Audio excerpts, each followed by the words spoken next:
After selling my company for $50 million, I threw a party to celebrate my retirement. Right before the toast, I saw my daughter-in-law put something in my wine. When no one was looking, I quietly swapped glasses with her father. What happened to him next shocked me. Before I continue this story, let me know where you are watching from in the comments below. Hit like and subscribe if you have ever had to stand up to family who underestimated your worth. My name is Douglas King. I am 72 years old, and for the last 40 years I have built King Tech from a garage operation into an empire. Tonight was supposed to be my victory lap. My estate in the Hamptons was filled with people who claimed to love me, but I knew better. They were sharks circling a wounded whale waiting for the blubber to be cut loose. The biggest shark of them all was wearing a red silk dress and standing by the bar. Vanessa, my daughter-in-law. I stood on the balcony overlooking the ballroom, gripping the railing until my knuckles turned white. Below me the champagne flowed, and the orchestra played something soft and expensive, but all I could hear was the pounding of my own heart. I had just signed the final papers yesterday. $50 million. Cash. It was sitting in a trust account that I controlled. But Vanessa did not know about the trust. She only knew about the money. I watched her move through the crowd. She was beautiful, I will give her that. She had the kind of beauty that could cut glass, and she used it like a weapon. My son Brandon trailed behind her like a lost puppy holding her purse. It made me sick to look at him. I raised him to be a man, but somewhere along the line he decided it was easier to be a servant to a woman who treated him like an accessory. I was about to head down the stairs when I saw it. The moment that changed everything. Vanessa was standing near the head table where my designated toast wine was waiting, a vintage Cabernet I had been saving for 20 years. She thought I was busy shaking hands with the senator. She thought no one was watching. But I have spent my life reading room tones and anticipating market crashes. I saw her look left, then right. Her hand dipped into her clutch. She pulled out a small glass vial no bigger than her thumb. It was clear liquid. Without a moment of hesitation, she uncorked it and tipped the contents into my crystal goblet. She swirled the glass once, set it back down, and smiled. It was not a warm smile. It was the smile of a predator who just set a trap. My blood ran cold. I froze on the stairs. My first instinct was to storm down there and grab her by the throat. I wanted to scream. I wanted to call the police right then and there. But 40 years of business have taught me one thing. Never strike until you have the leverage to destroy. If I made a scene now, she would claim it was sweetener or medicine. Brandon would take her side. I would look like the crazy old man who had finally lost his mind. No. I needed proof. And I needed to see how far she was willing to go. I took a deep breath, adjusted my tuxedo jacket, and walked down the stairs. I put on the mask I have worn in boardrooms for decades. The mask of the happy, oblivious old man. "Douglas, you look fantastic," a guest said, slapping my back. I smiled and nodded, moving steadily toward the head table. My eyes never left that glass of wine. It sat there like a loaded gun. When I reached the table, Vanessa was there waiting. She kissed my cheek, and the scent of her expensive perfume made me want to gag. "Congratulations, Dad," she said, her voice dripping with fake sweetness. "We are so proud of you. 50 million. Can you believe it?" I looked her dead in the eye. "It is a lot of money, Vanessa. Enough to change lives. Or ruin them." Her smile faltered for a fraction of a second, but she recovered quickly. "Well, you deserve every penny. Now come on, it is time for the toast. Everyone is waiting." She gestured to the glass. My glass. I walked behind the table. I needed a distraction. Just 5 seconds. That was all I needed. Fate, it seemed, was on my side. Standing right next to my spot was Gerald, Vanessa's father. If Vanessa was a shark, Gerald was a leech. He was a man who had never worked a hard day in his life, preferring to gamble away money he did not have. He was currently staying in my guest house because he had lost his apartment in the city. He was already drunk, swaying slightly, his tie loosened. He was eyeing the open bottles on the table with a desperate, thirsty hunger. "Hey, Douglas," Gerald slurred, leaning heavily on the table. "Hell of a party. Hell of a party. You got the good stuff hidden back here, do not you?" He reached for a bottle of sparkling water, looking disappointed. Vanessa snapped at a waiter passing by. "You there? My father needs a napkin." He spilled sauce on his jacket. "Look at this mess." She turned her back to me to berate the poor waiter, pointing at a non-existent stain on Gerald's lapel. Brandon stepped in to calm her down, blocking the view of the guests. This was it. In one smooth motion, I reached out. I took my poisoned goblet and slid it to the right and right in front of Gerald. Then I took Gerald's empty identical glass and slid it in front of me. I grabbed a bottle of safe, unopened Merlot from the service tray behind me and poured a fresh serving into my new glass. It took 3 seconds. When Vanessa turned back around, I was standing there calm and composed, holding my glass. Gerald was holding his. Vanessa looked at me. She looked at the glass in my hand. She did not notice the switch. She was too arrogant. She thought she was the smartest person in the room. "All right, everyone," I boomed, my voice echoing through the ballroom. "If I could have your attention." The music stopped. The chatter died down. 200 faces turned toward me. I saw the senator. I saw my lawyers. I saw my competitors. And right in the front row, I saw Brandon and Vanessa. Brandon looked nervous. Vanessa looked eager. She was practically vibrating with anticipation. She was waiting for the show. I raised my glass. "To family," I said. My eyes locked on hers. "To family," the crowd echoed. I brought the glass to my lips. Over the rim, I watched her. Her eyes widened. She was holding her breath. She expected me to drop. She expected me to convulse. I took a long, slow sip. The wine was good, bold, oaky, and completely poison-free. I swallowed. I lowered the glass. I smiled at her. The confusion on her face was worth every penny I had ever made. She blinked rapidly, trying to process why I was still standing, why I was not clawing at my throat. Then I heard it. Next to me, Gerald let out a sound that was half cough, half gasp. I turned. Gerald had drained the goblet. He was a greedy man, and he had gulped down the expensive vintage like it was cheap beer.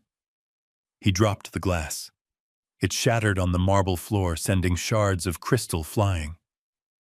Gerald grabbed his throat. His face, which was flushed from alcohol, suddenly turned a terrifying shade of gray. His eyes bulged out of his sockets. "Dad," Vanessa screamed. She did not scream because she was worried. She screamed because she knew exactly what was happening.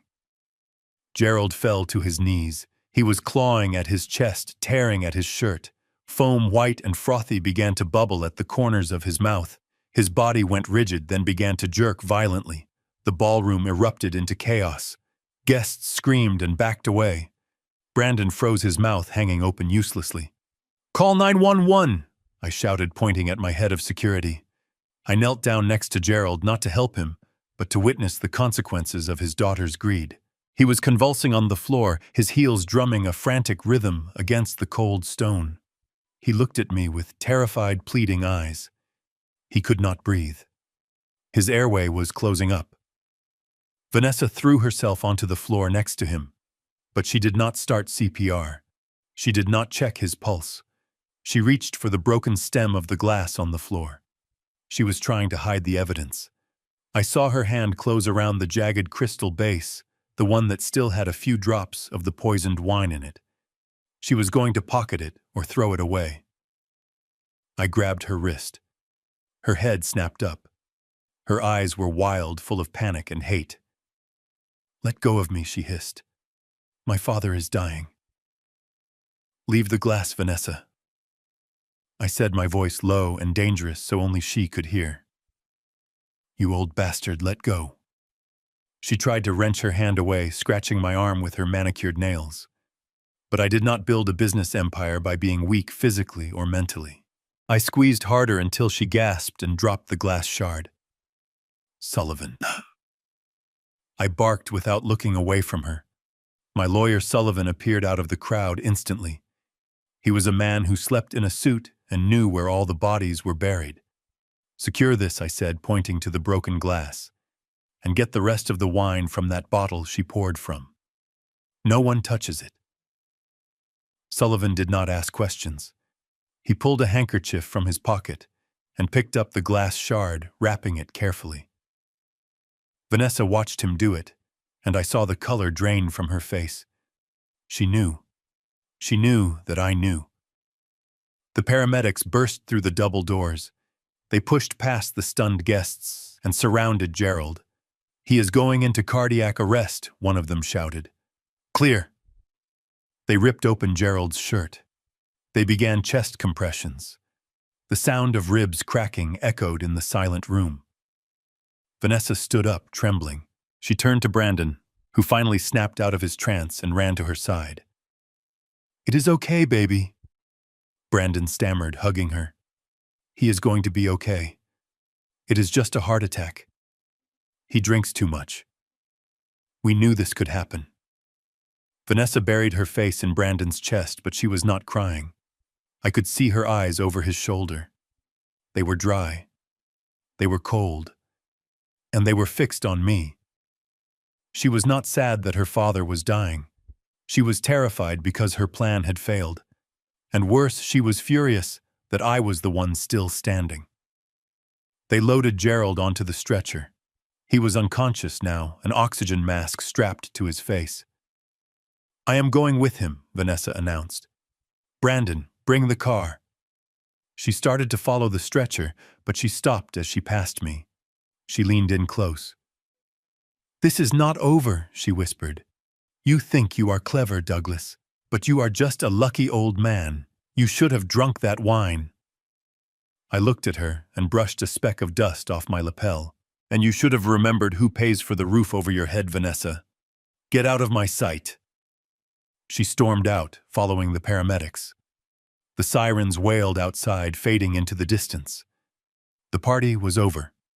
The guests were whispering, glancing at me with a mix of pity and suspicion. They thought they had just witnessed a tragedy. They did not know they had just witnessed an attempted murder. I turned to Sullivan, who was standing quietly by my side, holding the evidence. "Get the car, Sullivan," I said. "We are going to the hospital," Sullivan asked. "Yes," I replied, "but not to visit. I want that glass tested immediately. I want a full toxicology report. And Sullivan, cancel Brandon's credit cards, all of them." Sullivan raised an eyebrow, but a small smile played on his lips. "Consider it done, sir." I looked down at the spot where Gerald had collapsed. There was a stain of red wine on the white marble. It looked like blood. I had survived the first strike, but I knew this was just the opening move. Vanessa was desperate now, and a desperate enemy is the most dangerous kind. She would not stop. She would try to turn this around. She would try to make me the villain. Let her try. I walked out of the ballroom, leaving the whispers and the shattered glass behind me. I was Douglas King. I had fought unions, lawsuits, and hostile takeovers. I was not about to let a greedy little gold digger take me down in my own house.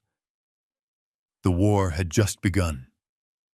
The waiting room at Mount Sinai Hospital smelled like antiseptic and stale coffee. It is a smell I have hated since my wife died here 10 years ago.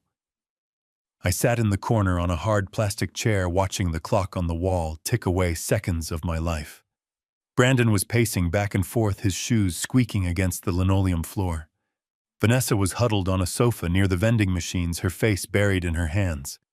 She was putting on a performance worthy of an Academy Award. Every few minutes, she would let out a loud sob, shaking her shoulders just enough to draw the attention of the passing nurses. They looked at her with sympathy. Then they looked at me, at the stone-faced old man in the tuxedo, with suspicion. They did not know that her tears were as fake as the diamond on her finger which I paid for. A doctor in blue scrubs pushed through the double doors. He looked exhausted. He pulled off his mask and looked around the room. Family of Gerald Vance. Vanessa shot up from the sofa like a spring. She ran to the doctor, grabbing his arm with desperate hands. "Is he okay? Please tell me he is okay, doctor." The doctor sighed and shook his head slowly. I stood up and walked over, keeping my distance. I needed to hear this. "He is in critical condition," the doctor said, his voice grave.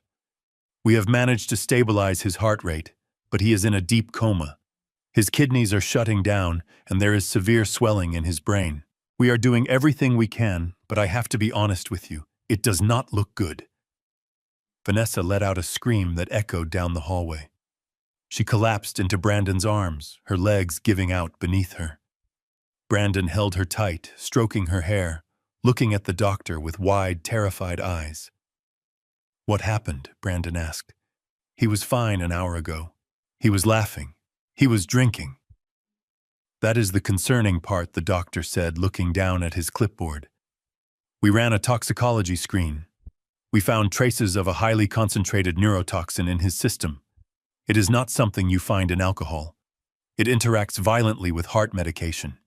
If he had arrived 10 minutes later, he would be dead." Vanessa pulled away from Brandon. She turned slowly to face me. Her eyes were red and puffy, but behind the tears I saw the cold calculation of a viper about to strike. She knew the poison was real.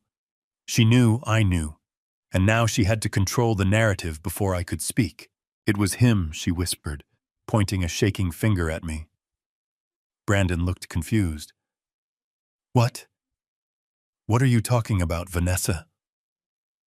"It was your father," she screamed, her voice rising to a hysterical pitch. "He did this. I saw him." The waiting room went silent.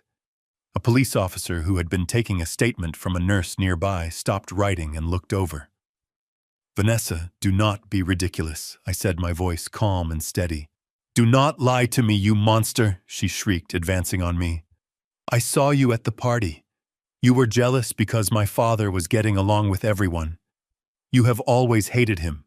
You have always looked down on us because we are poor. You think we are trash." She turned to the doctor, grabbing his scrubs again. "Doctor, my father has a heart condition.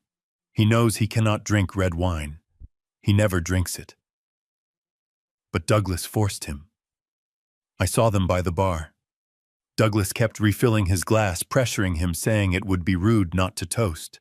He bullied him into drinking that poison." I looked at Brandon, expecting him to defend me. I expected him to tell his wife that she was crazy, that his father was a respected businessman, not a murderer. I expected him to remember the man who taught him how to ride a bike, who paid for his Ivy League education, who sat by his bedside when he had pneumonia. But when I looked at my son, I did not see a man. I saw a coward. Brandon looked at Vanessa, then he looked at me. I saw the gears turning in his head. He was afraid of her. He was afraid of losing her approval. And deep down, he was weak.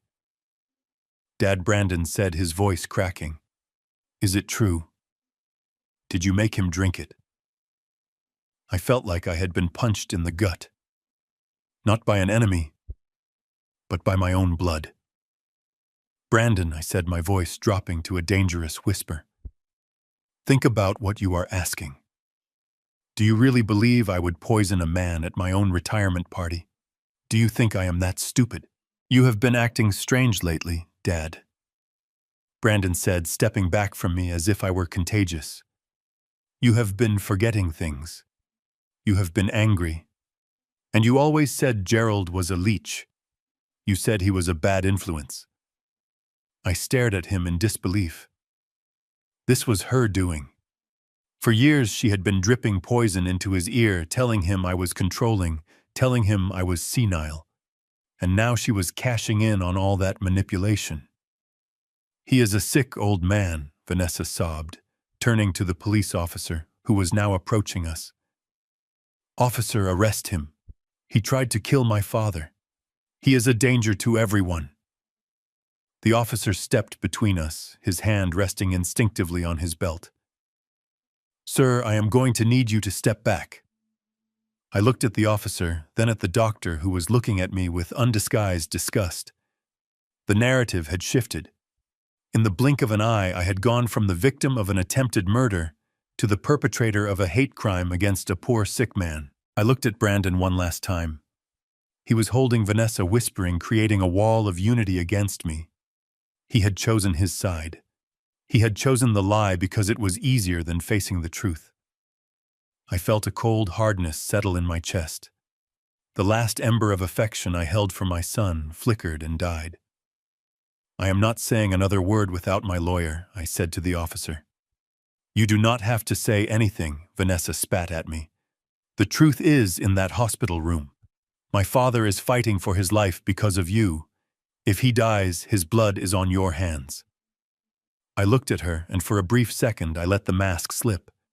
I let her see the rage burning underneath. If he dies, Vanessa, I said softly, so only she and Brandon could hear. Then you better hope your acting skills can save you from an autopsy. She flinched. Just a little. But it was enough. The officer grabbed my arm. Sir, that sounds like a threat. Come with me. We need to have a talk outside. As I was led away, I looked back. Vanessa buried her face in Brandon's shoulder again, pretending to weep. But over his shoulder, she watched me leave. Her eyes were dry. She had won the battle. She had turned my son against me and got me kicked out of the hospital. But she had made a fatal mistake. She thought she had isolated me. She thought that by taking away my family, she made me weak. She did not understand that she had just removed my only weakness. I no longer had to worry about protecting Brandon's feelings. I no longer had to worry about keeping the peace. I walked through the sliding doors into the cool night air. I pulled my phone from my pocket. My hand was not shaking. Sullivan, I said, when my lawyer answered on the first ring. I am at the hospital, Sullivan said. I am parking the car. Change of plans, I said. Meet me at the precinct. And Sullivan, bring the private investigator you told me about. The one who specializes in background checks. I want to know everything about Gerald and Vanessa. I want to know what they ate for breakfast in 3rd grade. I want to know who they owe money to. Understood, Sullivan said. And one more thing, I added, looking back at the hospital lights. Freeze Brandon's trust fund. Not just the credit cards. Everything. The mortgage, the car payments, the country club membership. Cut it all off. Douglas, are you sure? Sullivan asked, his voice hesitant. That is the nuclear option. He is your son. I closed my eyes and saw Brandon standing there looking at me with fear and accusation.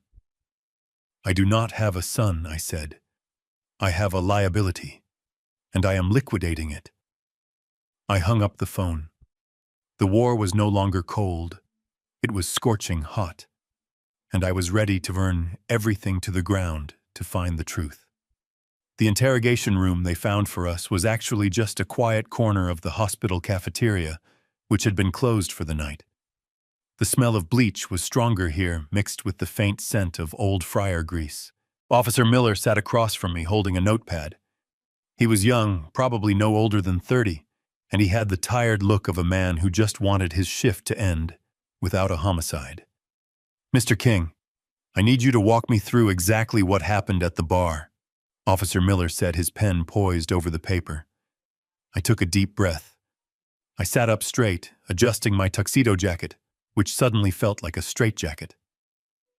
I already told you, officer. We were preparing for the toast.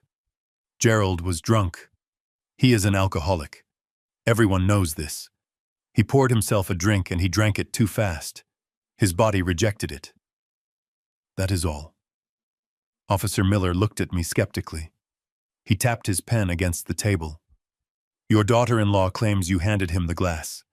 She claims you insisted he drink it. She says she heard you whisper something to him right before he collapsed. Something about a debt. I laughed. It was a dry, humorless sound. A debt. Officer, I just sold my company for $50 million. Gerald owes me money, yes. Everyone owes me money. But why would I kill him over a few $1,000s in unpaid loans? That does not make business sense. The officer seemed to consider this. He looked like he was about to agree with me. Logic was on my side. Motive was thin. But then the door opened. Vanessa walked in. She was no longer crying. She had composed herself into the picture of a terrified, concerned daughter. She was holding her phone. "Officer," she said, her voice trembling just enough to be convincing. "I found it. I knew I had it saved." She walked over to the table and placed the phone down in front of Officer Miller. "My father has been terrified of Douglas for months," Vanessa said, looking at me with wide, fearful eyes. "He told me Douglas was threatening him. I did not want to believe it. But then I recorded this last week." I leaned forward to look at the screen. My stomach dropped. The video was from Thanksgiving. We were in my study. In the video, I was standing over Gerald shouting. My face was red.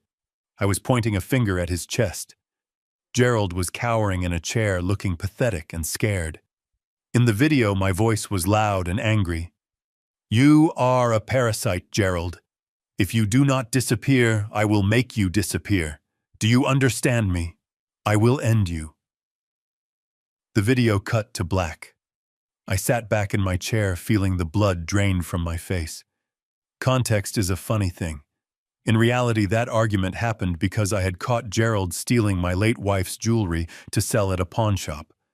I was telling him to get out of my house and out of my life. I was threatening to cut him off financially, not to kill him. But on that small screen in that sterile hospital cafeteria, I just looked like a violent, unhinged bully threatening a frail old man. Officer Miller looked up from the phone. The sympathy was gone from his eyes. It was replaced by cold, professional suspicion. "Mr. King, do you deny that is you in the video?" I looked at Vanessa. She was biting her lip, pretending to be brave. But in her eyes, I saw a glimmer of triumph. She had been saving that video. She had been waiting for the perfect moment to use it. "No," I said quietly. "That is me. But you are missing the context." "I do not think context changes a death threat," Mr. King, Officer Miller said, standing up. He clipped his pen onto his notebook. "Based on the witness testimony from the victim's daughter, and this video evidence showing a history of hostility and threats of violence, I am issuing an emergency protective order." What I asked, standing up. "You cannot be serious." "Sit down, sir." The officer barked, his hand resting on his taser. I sat down slowly. My hands clenched into fists under the table. "This order is temporary, pending a formal hearing." Officer Miller continued reciting the legal jargon that was tightening the noose around my neck. "But effective immediately, you are to stay at least 500 feet away from Gerald Vance and his immediate family. That includes his daughter Vanessa and anyone currently in her company." I looked at Brandon, who was standing in the doorway behind Vanessa. He looked at his shoes, unable to meet my gaze. "Does that include my son?" I asked. "If he is with his wife, then yes," the officer said. "You are to leave this hospital immediately. If you violate this order, you will be arrested. Do you understand?" I understood perfectly. It was a masterstroke. Vanessa had not just accused me. She had legally severed me from the situation. She had ensured that while Gerald lay in a coma unable to speak, she was the only voice the doctors and the police would hear. She could spin any story she wanted. She could tamper with any evidence she wanted. And I was legally prohibited from stopping her. I looked at Vanessa one last time. "You are playing a dangerous game," I said, my voice low and steady.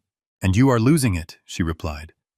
"Now get out, before I ask the officer to put you in handcuffs." I stood up. I buttoned my jacket.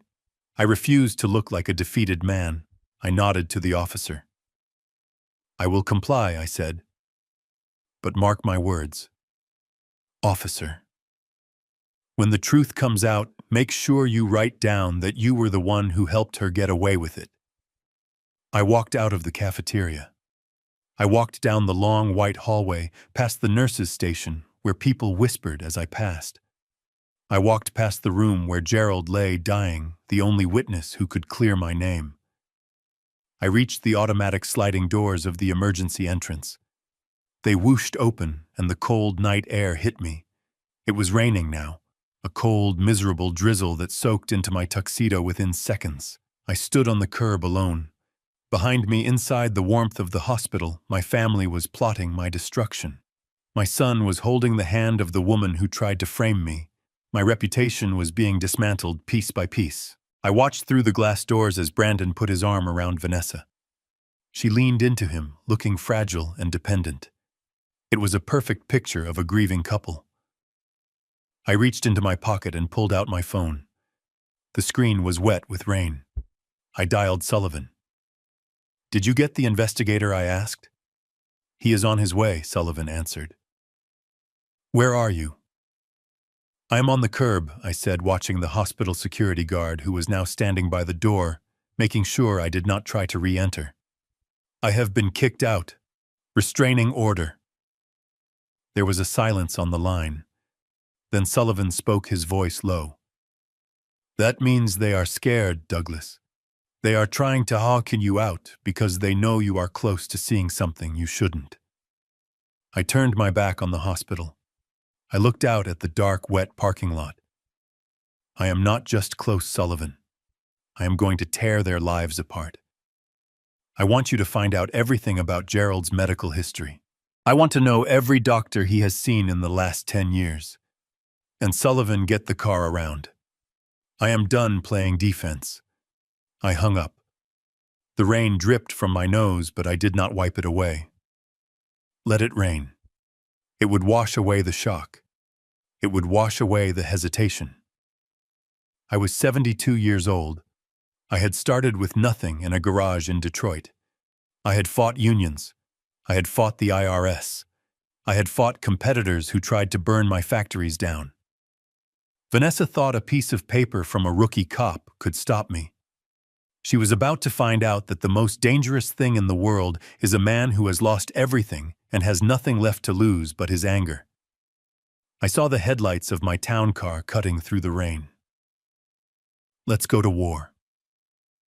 The leather seats of my town car were cold, but not as cold as the rage settling in my chest. I watched the hospital disappear in the rearview mirror through the rain-streaked window. They had thrown me out. They had treated me like a criminal in the very building I had donated millions to build. Vanessa thought she had won. She thought a piece of paper and a fake tear could destroy me. She forgot one simple rule of nature. You do not bite the hand that feeds you unless you are ready to starve. I pulled my phone from my pocket.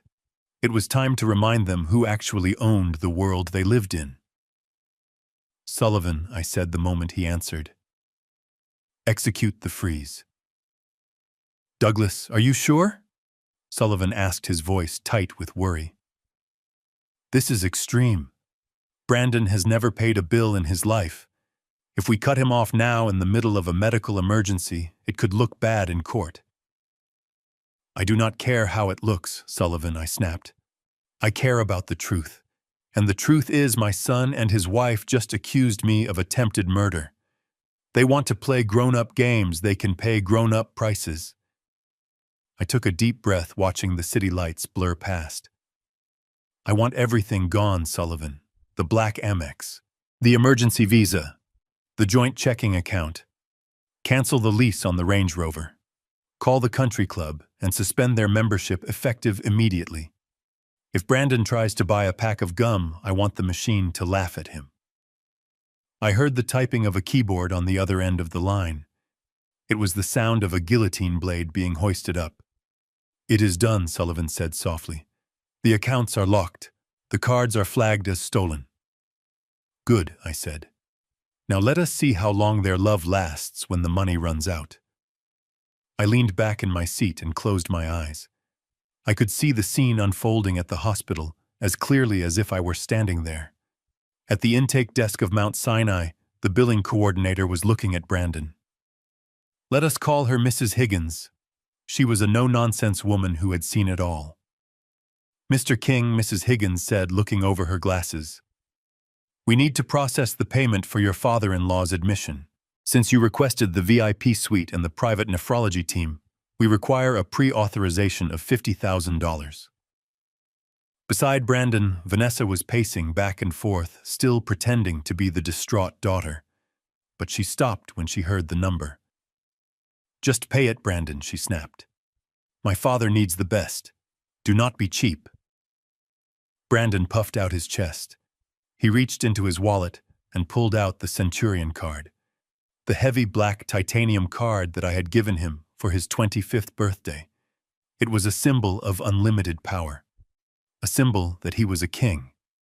Of course, Brandon said, with that arrogant little smirk he adopted whenever he spent my money.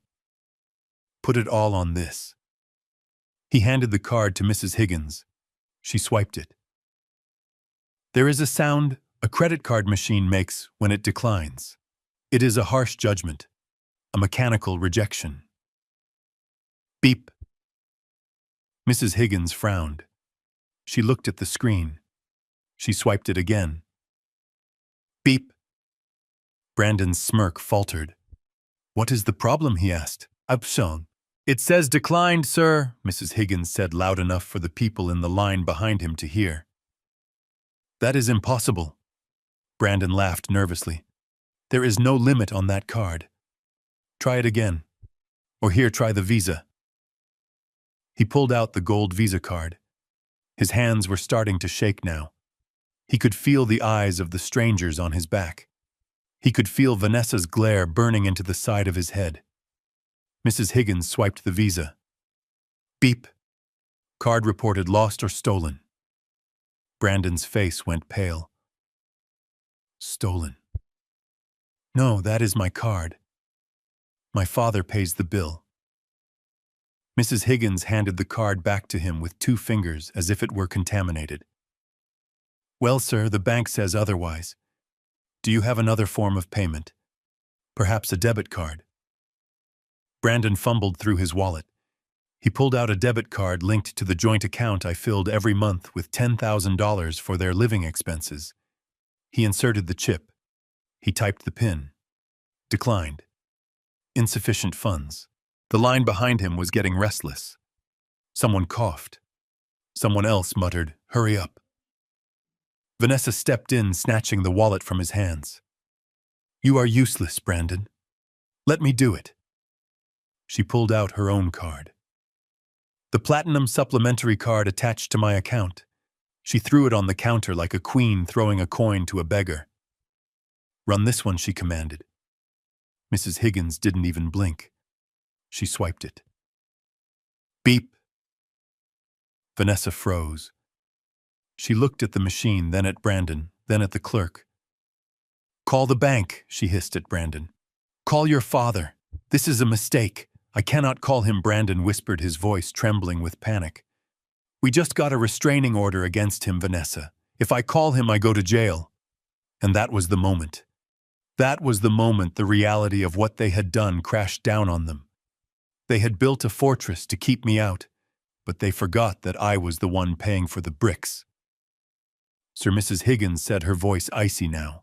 If you cannot provide a valid form of payment, we cannot move the patient to the VIP suite. We will have to transfer him to the general ward. And I will need you to step aside so I can help the next paying customer.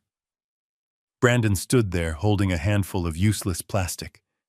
He looked small. He looked pathetic. For the first time in his life, he was facing the world without my shield. Vanessa turned on him. Her mask of grief slipped, completely revealing the ugly greed underneath. Fix this, Brandon, she shrieked, not caring who heard. Fix this now, or so help me God. I opened my eyes in the back of the town car. A small, cold smile touched my lips. Welcome to the real world, son, I whispered to the rain. I hope you enjoyed your stay at the Hotel King, because checkout time was 5 minutes ago. Now, Sullivan, I said into the phone. Take me to the office. I have a forensic accountant to meet. If they want to fight about money, let us find out exactly where all of theirs has been going. My office at King Tech was supposed to be my sanctuary. It was a fortress of glass and steel on the 45th floor where I had built my empire. But as I sat there staring at the rain-lashed city below, I realized that even this fortress was not safe. Sullivan was sitting across from me organizing files, but the silence was heavy. It was the calm before the storm. And then the storm broke. My phone rang. It was not a normal ring. It was the specific ringtone I had assigned to Brandon years ago.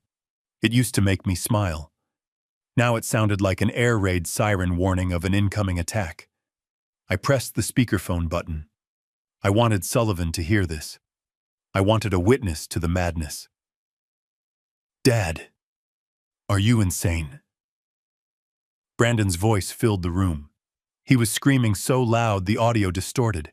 I could hear the background noise of traffic and sirens. He was panicking. "You cut us off!" Brandon shouted, his voice cracking with disbelief. "You cut everything off. The cards, the accounts, even the gas card for the car.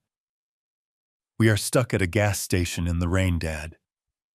Do you have any idea how humiliating this is?" The attendant looked at me like I was a criminal.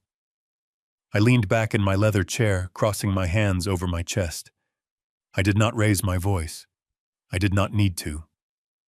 "You are a criminal, Brandon," I said calmly. "Or at least you are sleeping with one. You accused me of murder 3 hours ago. Did you think I would keep paying for your lifestyle while you tried to put me in prison?" There was a pause on the other end. I could hear him breathing heavily. I could almost see him standing there in the rain, soaking wet, holding the nozzle of a gas pump he could not pay for. "It is not about the money," Brandon stammered, trying to pivot. "It is about respect. You are treating us like children. Vanessa is upset. She is grieving. Her father is in a coma, and you are worried about your bank account. You are a heartless old man." I closed my eyes. It was always the same script. I was the villain because I had boundaries. They were the victims because they had consequences. "Put your wife on the phone, Brandon," I said. "No, she is too upset to talk to you," Brandon said, defensiveness creeping into his tone. "Put her on," I commanded, my voice striking the desk like a gavel.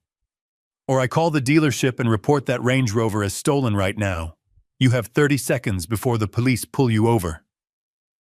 There was a fumbling sound, a muffled argument. Then the line went quiet for a second, before a new voice cut through the static. It was Vanessa. She was not screaming like Brandon. She was not crying like she had been at the hospital. Her voice was ice cold. It was the voice of the woman who had poured poison into my glass without shaking. "You think you are winning, Douglas," she said. "You think because you pulled the plug on the money that we are going to come crawling back. You think we will apologize. I think you are going to realize you bit off more than you can chew, Vanessa," I replied. "You are penniless. You are homeless because I am changing the locks on the guest house tonight. And you are under investigation." Vanessa laughed. It was a low, throaty sound that made the hair on my arms stand up. "You really do not get it, do you? You think money is power. But you are wrong. Information is power. And right now I hold all the cards." "What are you talking about?" I asked, signaling Sullivan to start recording the call. "I am talking about my father," she said. "Gerald. You know the man you poisoned." "I did not poison him, Vanessa. We both know that." "It does not matter what we know," she interrupted sharply. "It matters what the court thinks. And guess what, Douglas? Before my father went into that coma, he signed a very interesting document, a durable power of attorney." I froze.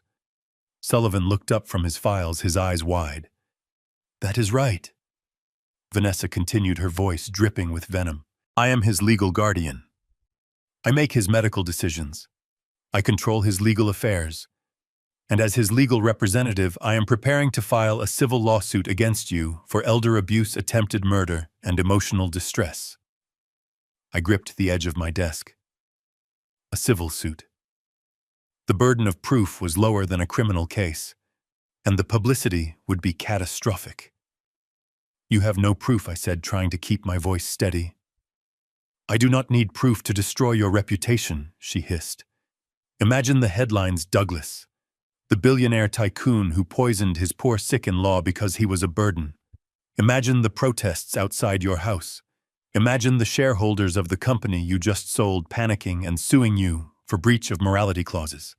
I will tie up your $50 million in court for the next 10 years. You will die before you see a penny of it. I stayed silent. She had done her homework. She knew exactly where to hit me. She was threatening my legacy. So here is the deal, Vanessa said, her tone shifting to business-like precision. You are going to reactivate the accounts. You are going to transfer $5 million into an offshore account for my pain and suffering. And you are going to sign over the deed to the Hamptons house. And if I refuse, I asked. Then I pull the plug on my father, she said. The room went deadly silent. What did you say? I whispered. You heard me, she said. As his medical proxy, I can decide when to stop life support. If he dies, Douglas, it becomes a murder investigation. And with the restraining order and the video I have of you threatening him, you will be charged. I will sacrifice him to take you down. Do not test me. She hung up. The dial tone hummed in the empty office. I sat there staring at the phone. My hand was shaking. Not from fear, but from pure, unadulterated shock. She had just threatened to kill her own father to frame me for murder. She was not just a gold digger. She was a psychopath. Sullivan stood up slowly. He looked pale. Did you get that? He asked. I nodded. That was blackmail, Douglas, Sullivan said, pacing the room. But it is also a legitimate threat. She has the power of attorney. If she takes Gerald off life support before he wakes up and clears your name, you are in serious trouble. The optics alone will bury you. I stood up and walked to the window. The rain was hammering against the glass. I looked down at the city lights, thinking about the woman who had just declared war on my soul. She thinks she has checkmated me, I said quietly. She thinks because she is willing to let him die, she has the upper hand. Douglas, we need to settle, Sullivan said. We cannot risk a murder charge. Give her the money. I turned around. I looked at Sullivan, the man who had been by my side for 30 years. No, I said. Douglas, be reasonable. I am done being reasonable, I snapped. She wants a war. She wants to use the legal system as a weapon. Fine. But she forgot one thing. She is not the only one who can dig up dirt. I walked back to my desk and picked up the file the private investigator had just dropped off before the call. It was thin. Just a few pages. But it was a start. Sullivan, I said, opening the file. You said the investigator is running a background check on Gerald. Tell him to dig deeper. I want to know about every hospital he has been in. I want to know about every insurance claim he has ever filed. What are you looking for? Sullivan asked. I looked at the first page of the file. It was a credit report. Gerald had no credit history before 5 years ago. It was like he didn't exist. I am looking for a ghost, I said. Vanessa said she would pull the plug on her father. But a daughter does not kill her father for money unless what Sullivan asked. Unless he is not really her father, I finished. It was a hunch. A wild, crazy hunch. But it was all I had. Get the car, Sullivan, I said, grabbing my coat. We are going back to the hospital. But the restraining order, Sullivan protested. You will be arrested. I am not going to see Gerald, I said, heading for the door. I am going to see the only person Vanessa can't control. The night shift janitor, the one who empties the trash in the VIP wing. Why, Sullivan asked, running to catch up. Because Vanessa is arrogant, I said, pressing the elevator button. She thinks she cleaned up the crime scene. But arrogant people always leave something behind. And I am going to find it, even if I have to dig through the garbage myself. The elevator doors opened. I stepped inside. The blackmail call had been meant to break me. Instead, it had given me the one thing I needed, a deadline. I had until Gerald's life support was turned off to find the truth. The clock was ticking, and I was done playing by the rules. The rain against the office window sounded like bullets. It was fitting because I felt like I was standing in a firing line waiting for the final shot. Sullivan sat across from me. He had not said a word since we returned from the hospital. On the mahogany desk between us sat a single manila envelope. It looked innocent enough. It was just paper. But I knew that what was inside that envelope would either save my life or confirm that my family was truly made of monsters. Sullivan reached out and tapped the envelope with his index finger. His face was gray. I have known Sullivan for 30 years. I have seen him handle bankruptcy hearings, hostile takeovers, and federal investigations without blinking. But tonight, he looked terrified. Douglas, he said, his voice barely a whisper. You need to prepare yourself. What we found in that glass. It is not what we thought. I stared at the envelope. Open it, Sullivan. He slid the papers out. They were covered in medical jargon, chemical formulas, and red stamps that said confidential. We sent the sample to a private lab in the city, Sullivan explained. One that specializes in industrial espionage and chemical warfare. They ran a full-spectrum analysis, and I asked, leaning forward, was it arsenic, cyanide, rat poison? Sullivan shook his head slowly. No, Douglas. Those things kill you. They stop your heart or shut down your lungs. If Vanessa wanted you dead, she would have used something simple. But she did not want you dead. I frowned. I did not understand. Gerald was in a coma. He was dying. Gerald is dying because he drank the whole glass in one gulp, Sullivan said. He took a massive overdose. But the substance in that wine was not designed to kill. It is a synthetic compound. A mixture of scopolamine and a high-grade paralytic agent. In street terms, they call it the devil's breath. I felt a chill run down my spine that had nothing to do with the air conditioning. I had heard of this. It was a drug used by cartels in South America. Sullivan continued reading from the report, his voice steady but grim. At the correct dosage, which is what she prepared for you, this drug does not kill. It suppresses the free will center of the brain. It causes short-term memory loss and total compliance. The victim remains awake. They can walk, they can talk, they can hold a pen, but they have no will of their own. They will do anything they are told. I sat back in my chair, feeling the blood drain from my face. Anything, I whispered. Anything, Sullivan confirmed.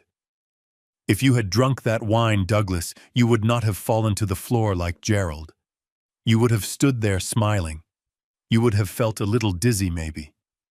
And then Vanessa could have walked you into your study, put a pen in your hand, and told you to sign over everything. The horror of it washed over me. It was worse than murder. Murder is final. Murder is quick. This was slavery. She wanted to turn me into a zombie, I said, realizing the full scope of her cruelty. She wanted to strip my mind, leaving only a shell that could obey orders. Sullivan nodded. Think about the timing, Douglas. Why do this at the party? Why in front of witnesses? Because she needed you to be seen alive. She needed the guests to see you smiling and drinking. Then she would have taken you upstairs, claiming you were tired. She would have had you sign the transfer deeds, the power of attorney, the updated will. And the next morning, when you woke up with no memory of the night before, she would own everything. And if I fought it later, I asked. You could not fight it, Sullivan said. Because to the outside world you were awake. You signed the papers willingly. There would be no evidence of force. And by the time the drug wore off, your assets would be in the Caymans, and she would be your legal guardian claiming you were senile. I stood up and walked to the window looking down at the city. My reflection in the glass looked like a stranger. I imagined myself in that state, sitting at my desk, drooling slightly while Vanessa whispered commands in my ear. I imagined Brandon standing there watching his father being reduced to a puppet and doing nothing to stop it. They did not want my money, I said quietly. They wanted my soul. They wanted to humiliate me. They wanted to make me hand them the keys to the kingdom while I thanked them for it. It explains why Gerald is in such bad shape, Sullivan added. His body is fighting the paralytic. His heart stopped because the dosage was meant for a 200-pound man to sip slowly over an hour. Gerald took it all in 3 seconds. His system went into shock. So she nearly killed her own father by accident, I said, turning back to the room. And now she is using his condition to frame you, Sullivan finished. It is evil, Douglas. Pure calculated evil. I looked at the report again. The chemical formula looked like a map of hell. But this is good news, Sullivan, I said, a cold smile touching my lips. Sullivan looked at me like I was crazy. Good news. Douglas, she tried to lobotomize you. Yes, I said, picking up the report. But this proves intent. This proves premeditation. And most importantly, this proves that she is not just a grieving daughter. She is a chemist. A normal person does not have access to synthetic scopolamine. You do not buy this at the pharmacy. I looked at Sullivan. Find out where she got it. We are already on it, Sullivan said. The lab identified a specific impurity in the mixture. It is a signature from a specific type of underground manufacturer. We are tracing the supply chain now. I nodded. My mind was racing.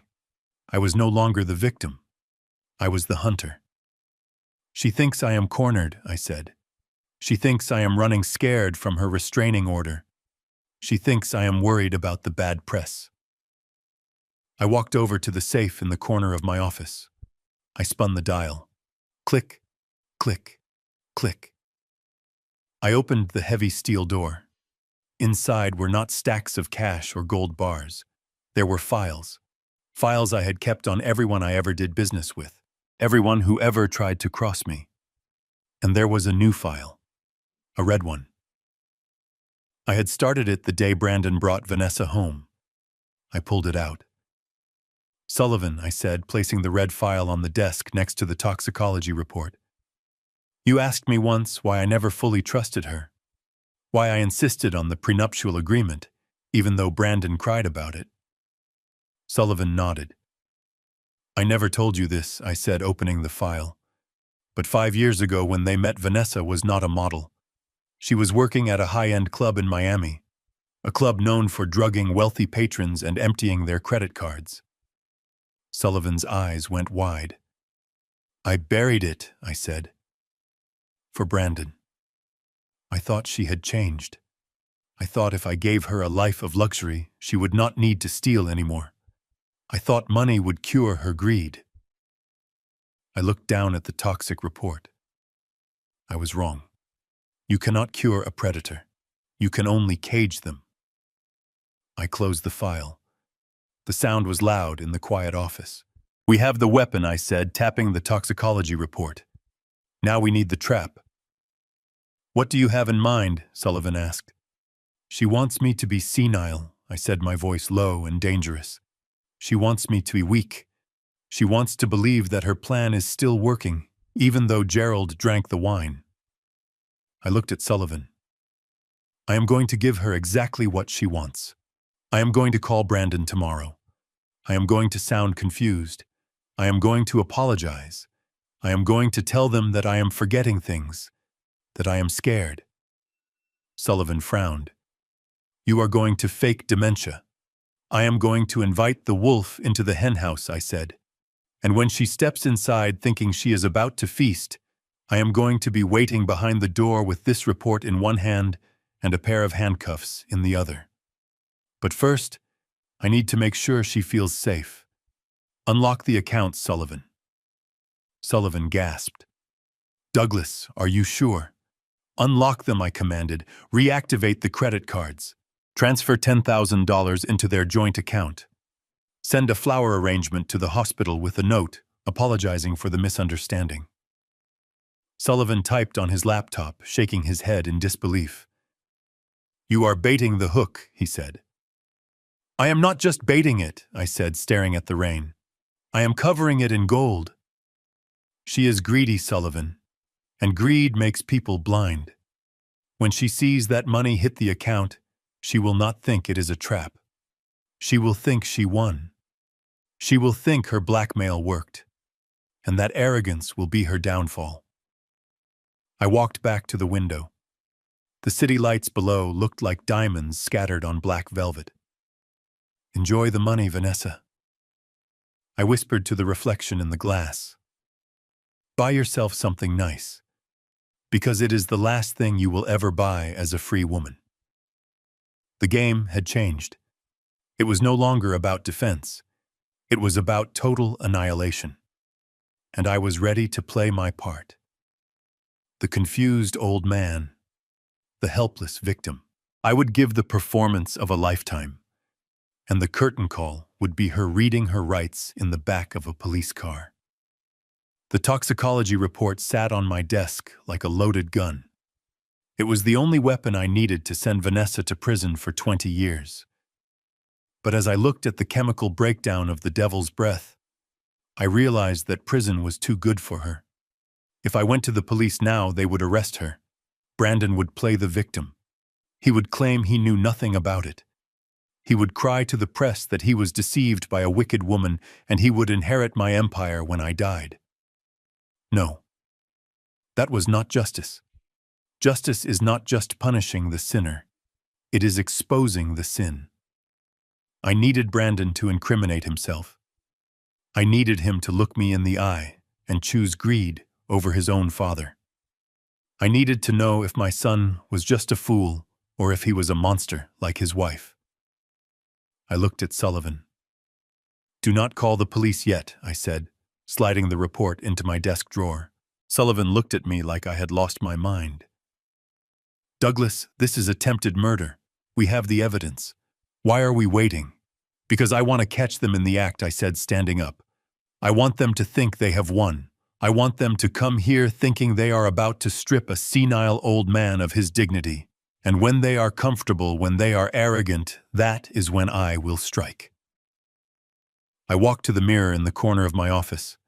I looked at myself. I stood tall. My shoulders were back. My eyes were sharp. I needed to change that. I slumped my shoulders forward. I let my jaw go slack.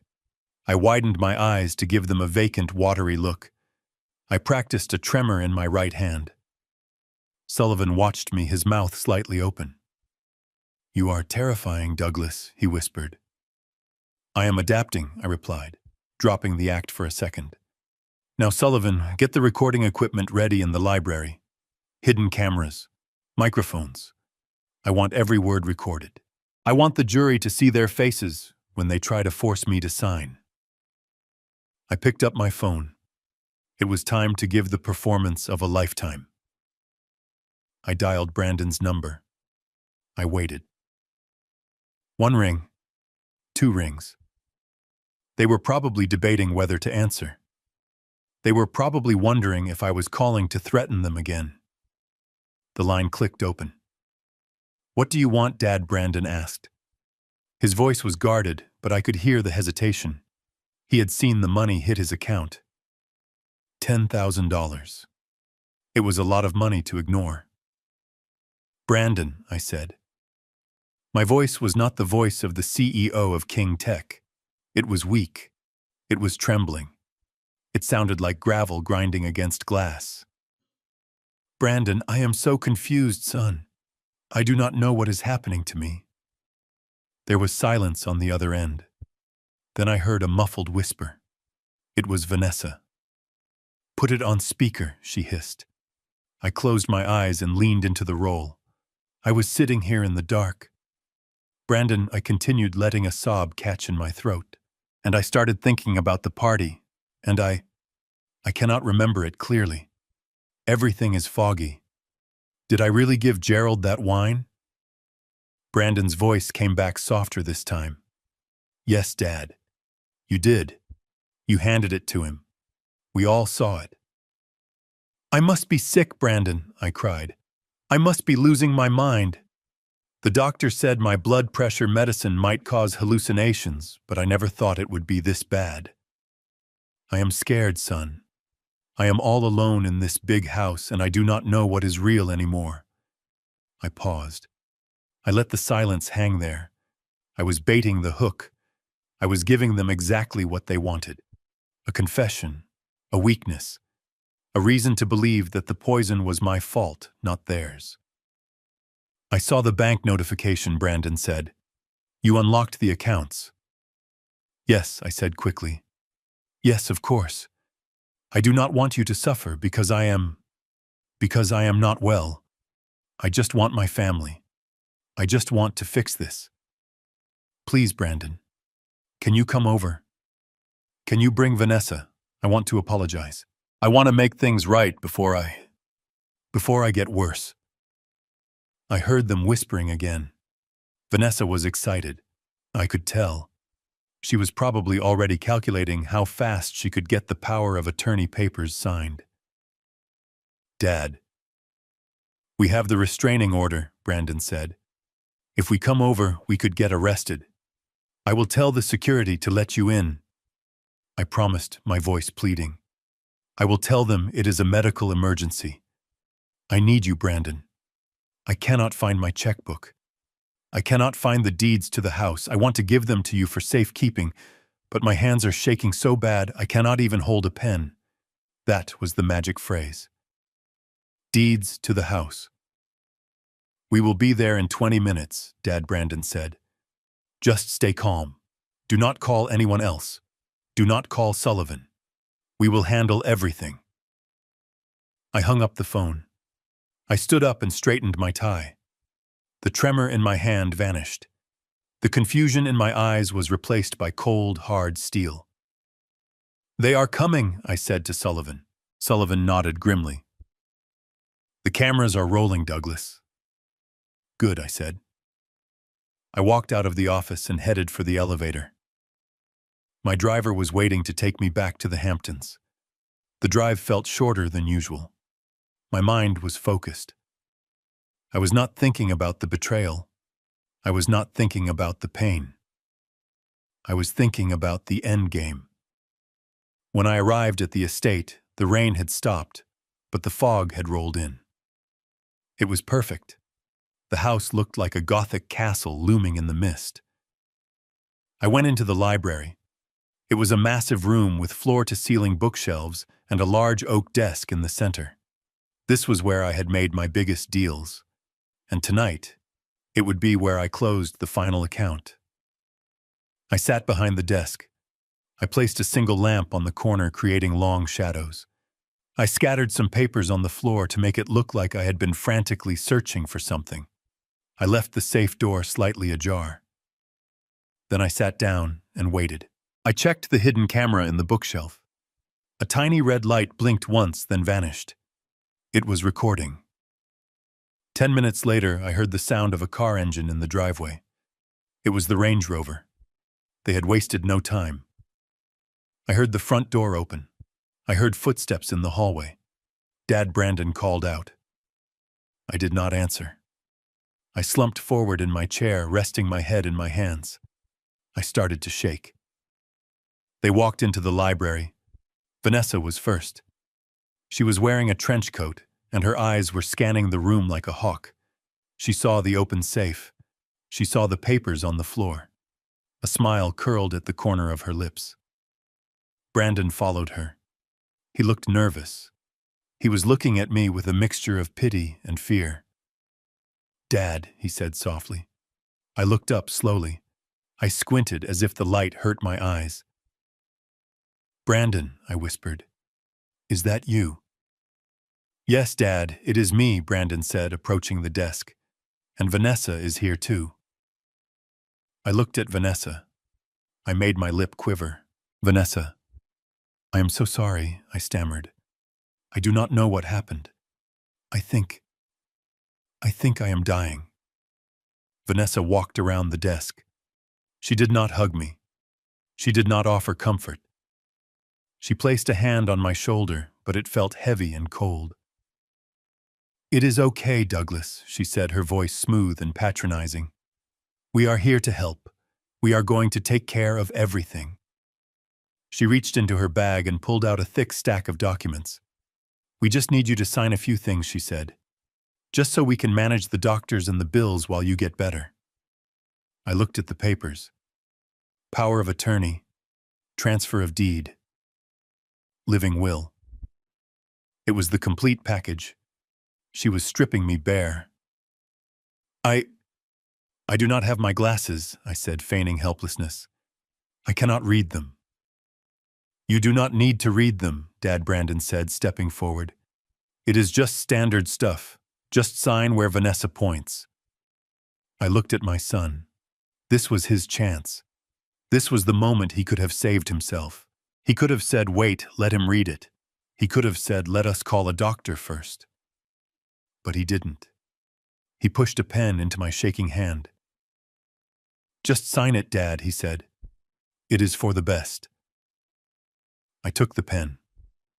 I let it hover over the signature line. Vanessa was leaning in close. I could smell her perfume. It smelled like victory. She was practically vibrating with excitement. "I cannot," I whispered. "My hand. It will not work. Here, let me help you," Vanessa said. She covered my hand with hers. She gripped my fingers tight, forcing the pen down onto the paper. She was literally forcing me to sign. I looked up at her. "Vanessa," I asked, my voice suddenly dropping the tremor. My voice suddenly becoming the deep, commanding baritone of Douglas King. "Do you know what the penalty is for coerced signature fraud in the state of New York?" Vanessa froze. Her hand stopped moving. She looked down at me. I looked up at her. My eyes were clear. My face was stone. I smiled.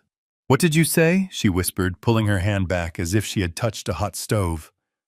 I stood up. I did not stand up like an old man. I stood up fast and powerful. I towered over her. I said, "You are under arrest, Vanessa." And then the library doors burst open. The library was silent except for the rhythmic ticking of the grandfather clock in the corner. It was a sound that used to comfort me, but tonight it sounded like a countdown. I sat behind my desk, the heavy oak barrier that had separated me from my competitors for decades. Tonight, it separated me from my executioners. I adjusted the lamp, angling the light away from my face. I needed the shadows. I needed them to see what they wanted to see, not what was actually there. I heard the heavy front door creak open downstairs, then the sharp click of heels on the marble floor. Vanessa. She walked with the entitlement of a woman who already believed she owned the place. Behind her, the heavier thud of Brandon's footsteps. And then a third sound, the soft rubber squeak of wheels rolling over the hardwood. They had brought him.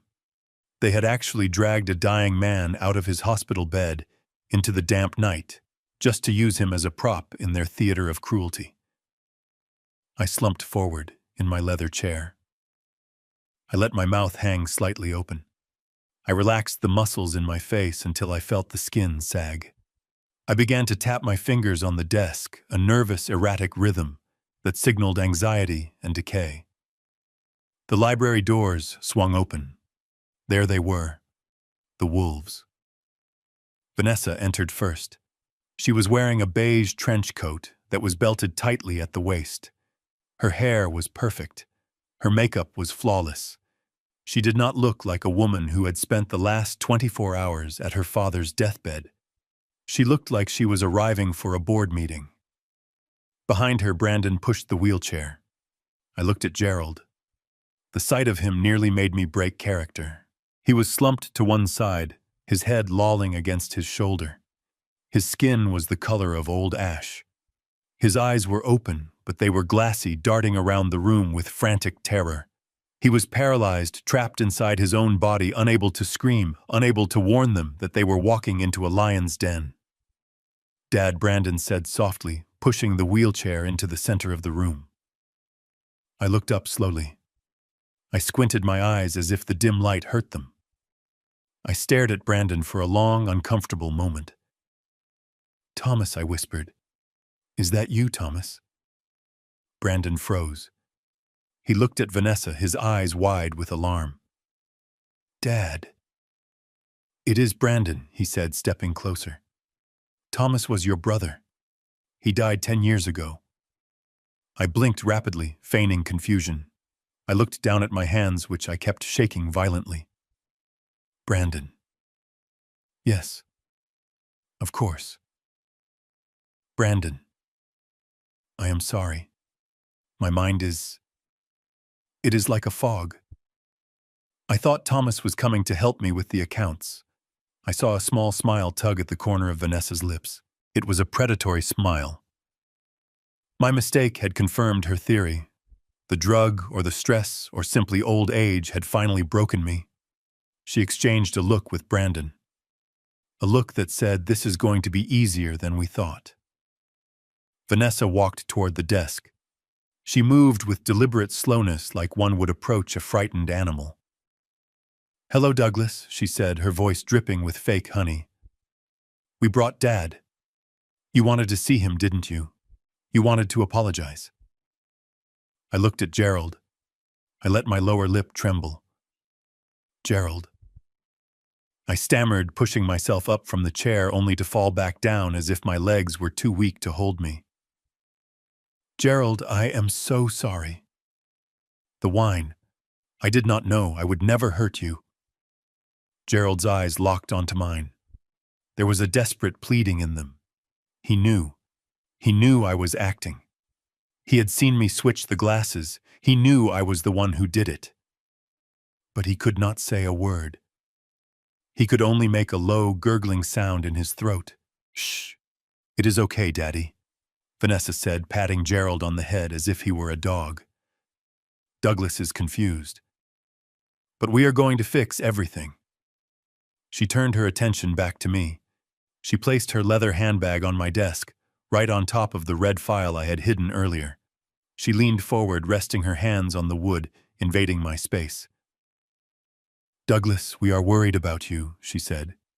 "You are not well. You are confusing Brandon with his dead uncle. You are shaking. You cannot stay here alone. I do not want to go to a home." I whimpered, clutching the edge of the desk. "Please do not put me in a home." "No one is putting you in a home," Brandon said quickly. He sounded guilty. At least he had that much decency left. "We just want to help you manage things. Until you feel better." Vanessa shot Brandon a sharp look, silencing him. She took over the negotiation. "Douglas, we need to secure your assets," she said. "If you are having memory lapses, you could make a mistake. You could lose everything. The bank called us. They said you were unlocking accounts, transferring money randomly. That is dangerous."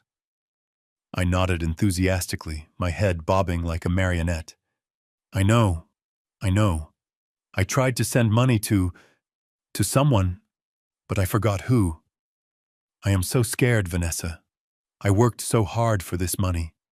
I do not want to lose it." "You won't lose it," she promised, unlocking her bag. "Not if you let us protect it." She pulled out a thick stack of documents. The paper made a heavy thud on the desk. I stared at the documents. I knew exactly what they were. I could see the words "durable power of attorney" and "irrevocable trust transfer" typed in bold letters at the top. What is this?" I asked, reaching out with a trembling hand. "It is just some paperwork to authorize Brandon to pay the bills," Vanessa lied smoothly, "and to make sure the doctors take care of Gerald." "You want to help Gerald, don't you?" "Yes," I whispered. "Yes, I must help Gerald. Then we need you to sign these.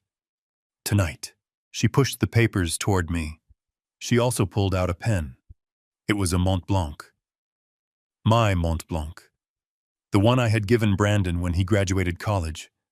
She had taken it from him. She was using my own gift to sign my death warrant. I looked at Brandon. He was standing behind the wheelchair, gripping the handles so tight his knuckles were white. He was not looking at me. He was looking at the floor. "Brandon," I said, my voice cracking, "are you sure this is right?" He looked up. I saw the conflict in his eyes. For a second, I thought he might stop it. I thought he might say, "Dad, put the pen down." But then he looked at Vanessa.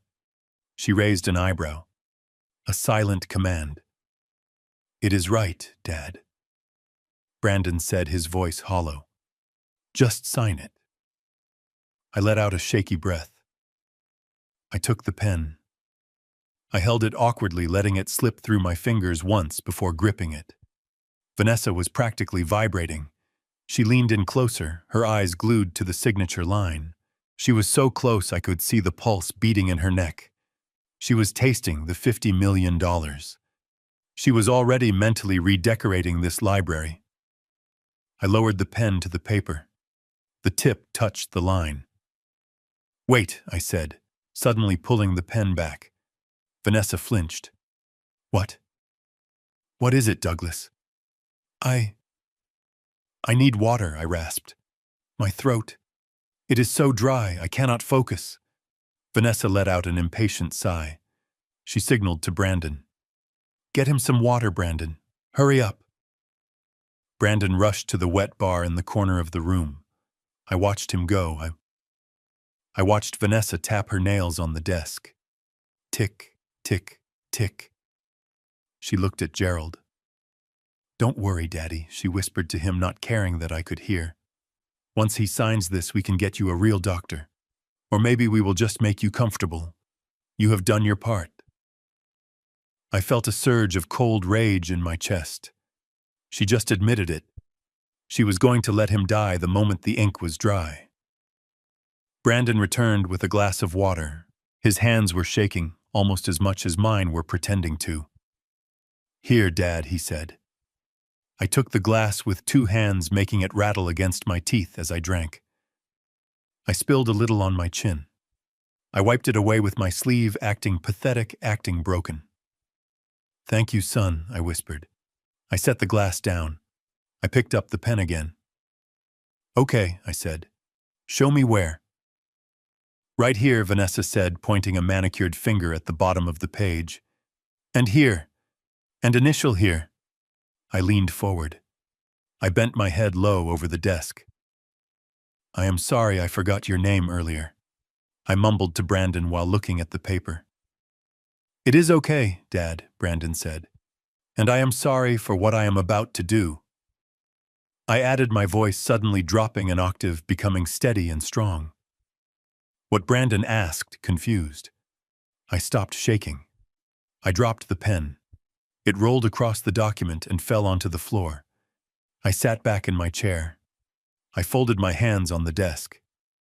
I looked up at Vanessa. The fog in my eyes was gone. The fear was gone. "I am sorry that I raised a son who would stand by and watch a vulture pick the bones of his living father." The room went deadly silent. The ticking clock seemed to stop. Vanessa froze. Her finger was still pointing at the signature line. She looked at my face. She looked at my steady hands. She looked at the clear, sharp intelligence in my eyes. And for the first time since she walked into my house, the color drained from her face. "Douglas," she whispered. I leaned forward, and the shadows fell away, revealing the wolf that had been waiting in the dark. "Hello, Vanessa. Did you really think I forgot who you were? I insisted we eat first. Before we went into the library to sign the papers, I told them I needed food. I told them my blood sugar was crashing and that my hands were shaking too much to hold a pen. It was a lie, of course. My hands were as steady as rocks beneath the mahogany table, but I needed this meal. I needed one last hour to look into my son's soul and see if there was anything left worth saving. The dining room was a cavern of shadows. I sat at the head of the table, the same spot I had occupied for 30 years. To my right sat Brandon, to my left, Vanessa, and at the far end of the table, like a macabre decoration, they had parked Gerald in his wheelchair. The atmosphere was suffocating. The air conditioning was humming, but the room felt hot with tension. The only sound was the clinking of silverware against fine china. The maid served the soup. It was lobster bisque. It was rich and creamy, and it was Brandon's favorite from when he was a child. I had ordered it specifically. I watched him. He did not even notice. He spooned the soup into his mouth mechanically, his eyes darting to his phone every 30 seconds. Vanessa was not eating at all. She was staring at me. Her fingers were tapping against the stem of her wineglass, creating a sharp, irritating rhythm that echoed in the silence. Tick, tick, tick. It sounded like a bomb counting down. "Douglas," she said, her voice tight with suppressed rage. "We really should get to the paperwork. The lawyers are waiting for my email. It is getting late and Dad needs to get back to bed." I looked at her with my wide, vacant eyes, pretending to be the confused old man they wanted me to be. "Please, Vanessa," I said, my voice trembling. "Let me enjoy this. It is so rare to have the whole family together. Even Gerald is here." I gestured to Gerald. His head was slumped forward. A line of drool was escaping from the corner of his mouth. Vanessa looked at him with pure disgust. She did not offer to wipe his face. She did not adjust his chair to make him more comfortable. She just looked at him like he was a broken appliance she could not wait to throw away.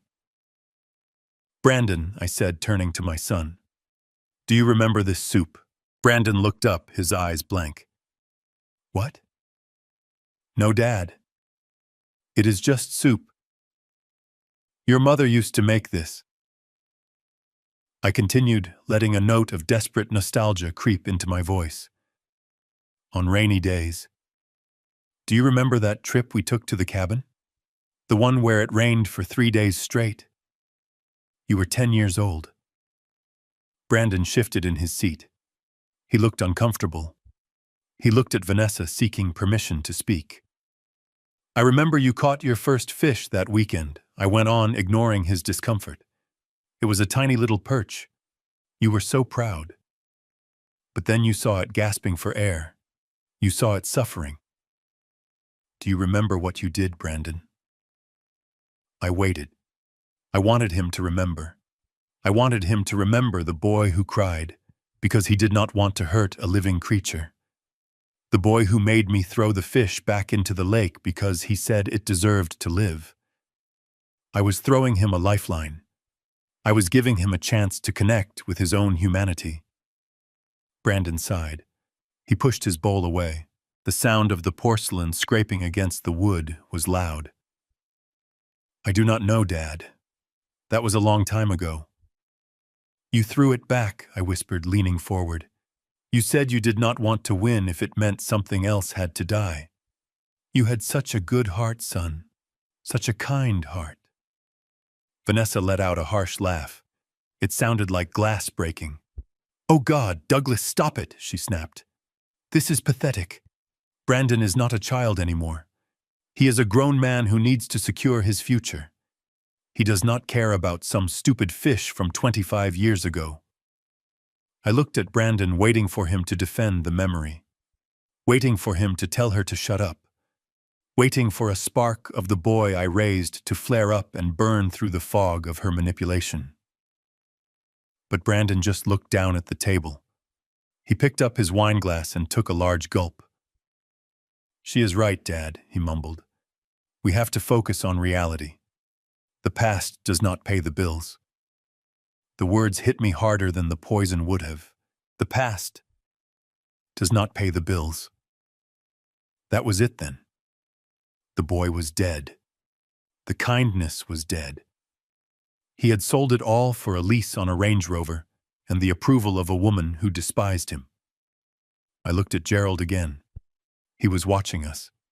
His eyes were wide and terrified. He was trying to say something. His lips moved slightly. I knew what he was trying to say. He was trying to warn me. Even the man who helped scam me had more conscience left than my own son. Vanessa stood up. She threw her napkin onto the table. It landed in her bowl of untouched soup, slowly soaking up the red liquid like blood. "I am done waiting," she announced. "Douglas, you have eaten. You have told your little stories. Now it is time to sign." She walked around the table and grabbed the handles of Gerald's wheelchair. She spun him around roughly, his head snapping back against the rest. "Come on," she barked at Brandon. "Bring him into the library." Brandon stood up. He did not look at me. "Come on, Dad," he said, his voice flat. "Let us just get this over with." I sat there for a moment longer. I looked at the empty chair where my wife used to sit. I had given him a chance. I had served up his childhood on a silver platter, hoping he would taste the innocence he had lost. But he had rejected it. Slowly, I pushed my chair back. I stood up. I let my shoulders slump again. I let the tremor return to my hands. "Okay," I whispered. "Okay. I am coming." I followed them out of the dining room. I walked behind my son, who was following his wife like a well-trained dog. They thought they were leading a sheep to the slaughter. They thought I was walking into that library to sign away my life. They did not know that I had already finished my mourning at the dinner table. I had mourned the death of my son. The man walking in front of me was a stranger, and I owe strangers nothing. As we crossed the threshold into the library, the air felt colder. Vanessa was already at the desk, laying out the papers. The pen was waiting. The trap was set. But they had forgotten to check who the trap was actually for. "Sit here, Douglas," Vanessa commanded, pointing to my leather chair. I sat. I looked at the papers. I looked at my son one last time. "Are you happy, Brandon?" I asked softly. "Will this make you happy?" Brandon looked at the papers, then at Vanessa. "It is necessary, Dad," he said. "Happiness has nothing to do with it." You are right, I thought. Happiness has nothing to do with what comes next. This is justice. And justice is a dish best served cold, just like the soup you didn't eat. The Mont Blanc pen felt like a lead weight in my hand. It was cold against my skin, just like the air in the room. I held it just above the paper, letting the tip hover over the signature line. My hand was trembling. Not because I was weak, but because I was holding back the urge to snap the pen in half and drive it into the desk. I looked at the document. It was a masterpiece of legal theft, irrevocable power of attorney, transfer of assets, medical proxy. In 3 pages, they had summarized how to erase a man's life. Vanessa was leaning over me. Her shadow fell across the desk, blocking out the light from the lamp. I could hear her breathing. It was fast, shallow. She was like a shark that smells blood in the water. She was so close to the kill she could taste it. "Sign it, Douglas," she whispered. "Just sign it, and you can go to sleep." I lowered the pen. The nib touched the paper. A tiny dot of black ink bled into the white page. But I stopped. I looked up at Brandon. He was standing by the window looking out at the darkness. He could not even look at me. He was a coward. A weak, pathetic coward who would sell his own father for a quiet life. "Brandon." I rasped, my voice shaking. "What about the employees? What about the company pension fund?" I promised them they would be safe. Vanessa let out a sharp hiss of air through her teeth. She slammed her hand down on the desk. The sound was like a gunshot in the quiet library. "Forget about the damn employees, Douglas," she snapped. Her voice was no longer sweet. The honey was gone. All that was left was the sting. "They are fine. Everyone is fine. Just sign the damn paper." I flinched. I let the pen slip from my fingers.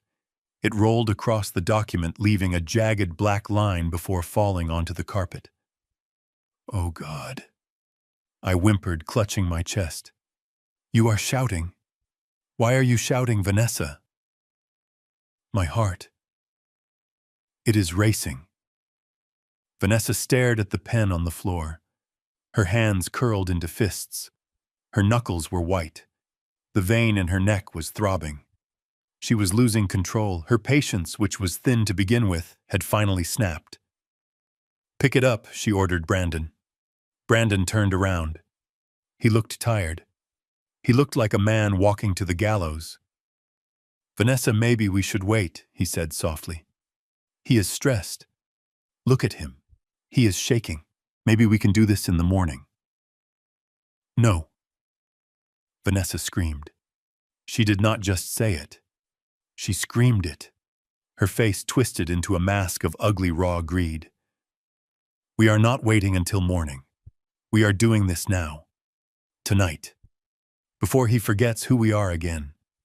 Before he calls that lawyer Sullivan again." "Pick up the pen, Brandon."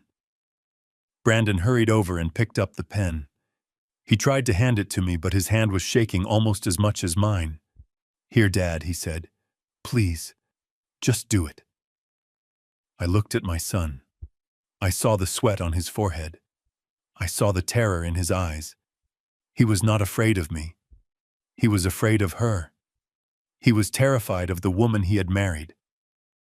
I took the pen. I held it loosely. "I am trying," I whispered. "But my hand, it will not listen to me." Vanessa let out a guttural growl. She marched around the desk. She grabbed my wrist. Her nails dug into my skin. It hurt. It really hurt. But I did not pull away. I let her hurt me, because every bruise she left was another nail in her coffin. "You are going to sign this, Douglas," she hissed, leaning her face close to mine. "I do not care if I have to guide your hand myself. You are going to sign it." From the corner of the room, there was a sound. A low moan. We all turned. Gerald had slumped forward in his wheelchair. He was trying to lift his head. He was making a sound deep in his throat. It was a sound of protest. He was watching his daughter assault a defenseless old man, and even in his paralyzed state, he knew it was wrong. Vanessa turned on him.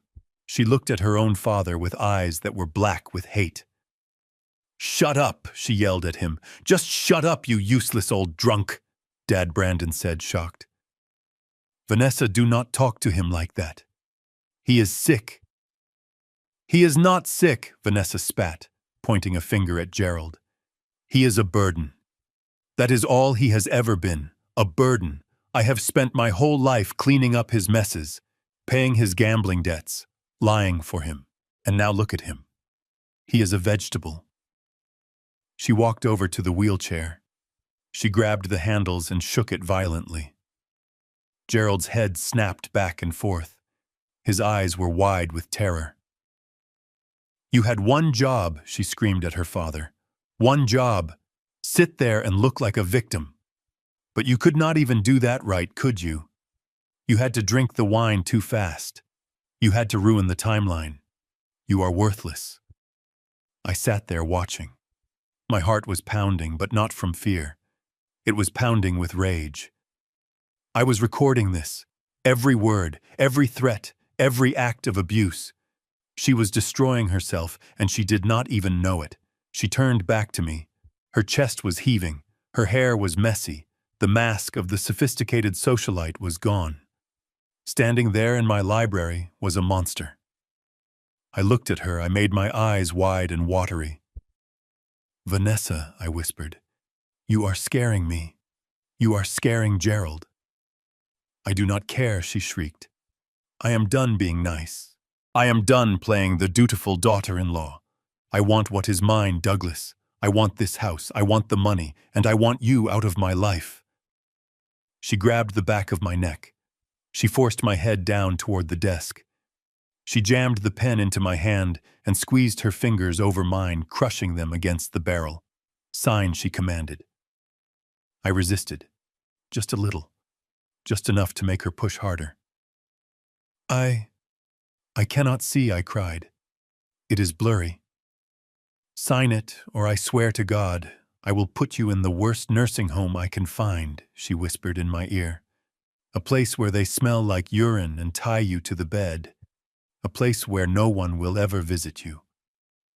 Do you hear me, Douglas? Sign the paper.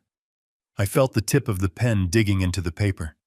She was pushing so hard she was about to tear the document.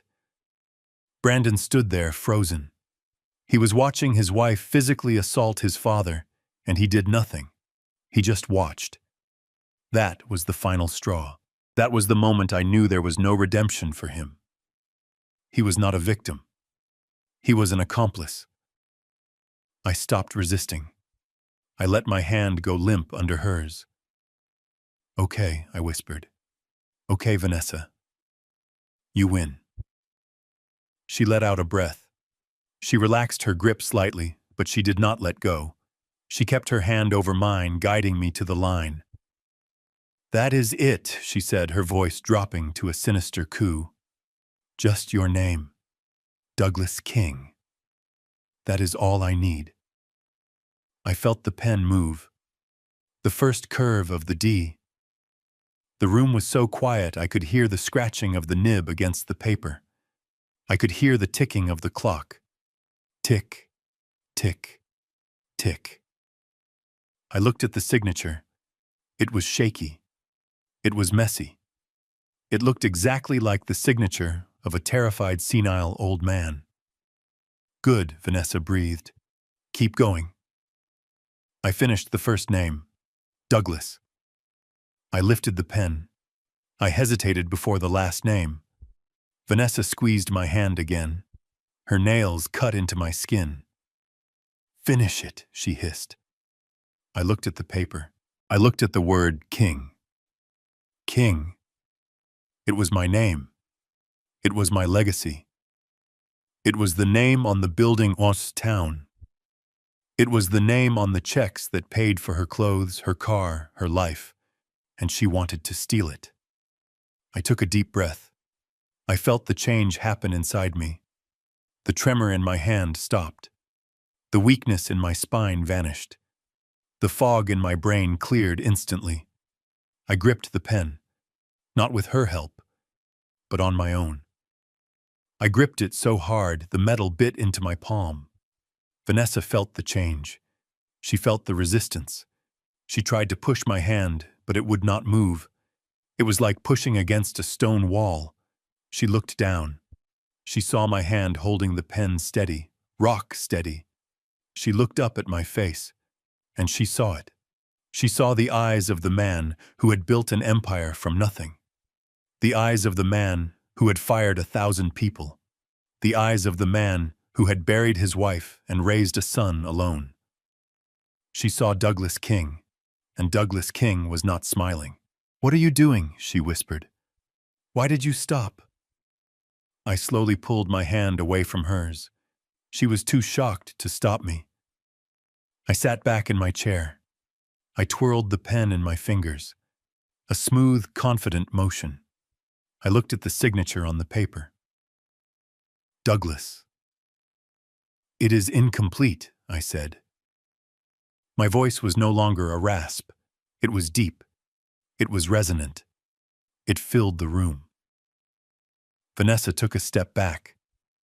She looked confused. She looked terrified. What she stammered. "I said it is incomplete," I repeated, looking her dead in the eye. "You forgot the date, Vanessa. And you forgot the witness." "Witness?" she asked, her voice trembling. "Brandon is the witness." "No," I said, standing up. I stood up to my full height. I buttoned my jacket. I adjusted my cuffs. I looked at Brandon, who was staring at me with his mouth open. I looked at Gerald, who had stopped moaning and was watching me with a glimmer of hope in his eyes.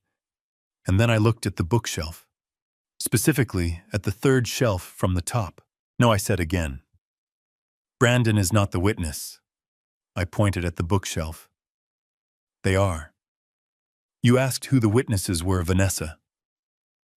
You asked why I needed a hidden camera in my own library.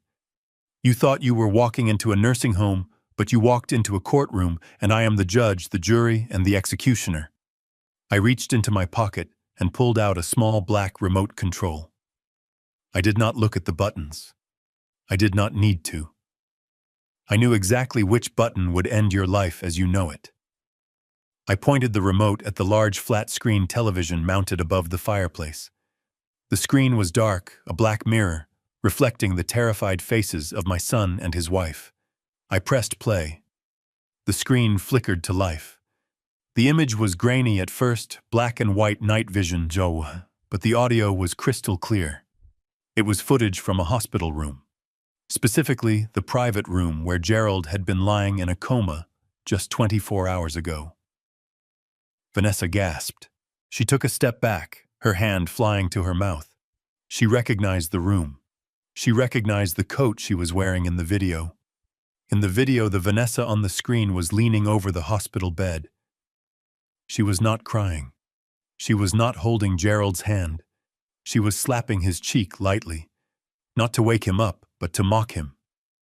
"Wake up, old man," the digital Vanessa hissed.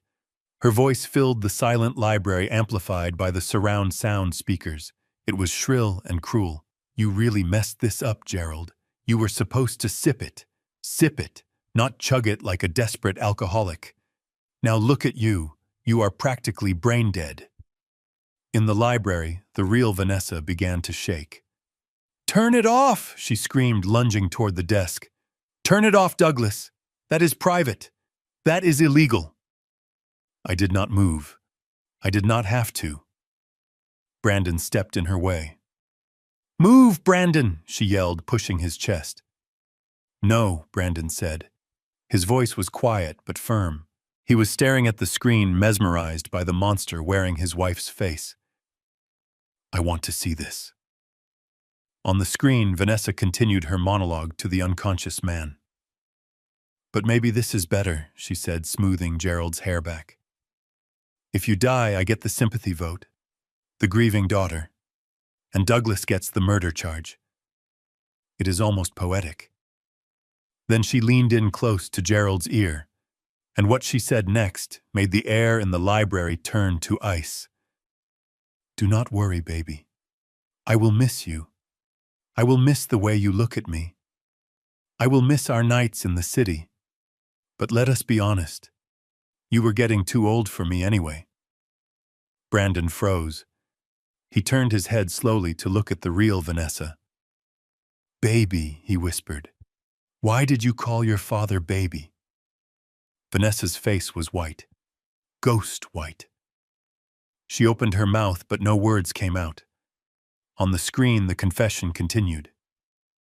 "I should have left you in Vegas," Vanessa said to the man in the bed. "When I found you at that blackjack table, you were broke and owing money to the mob. I paid your debts. I bought you new teeth.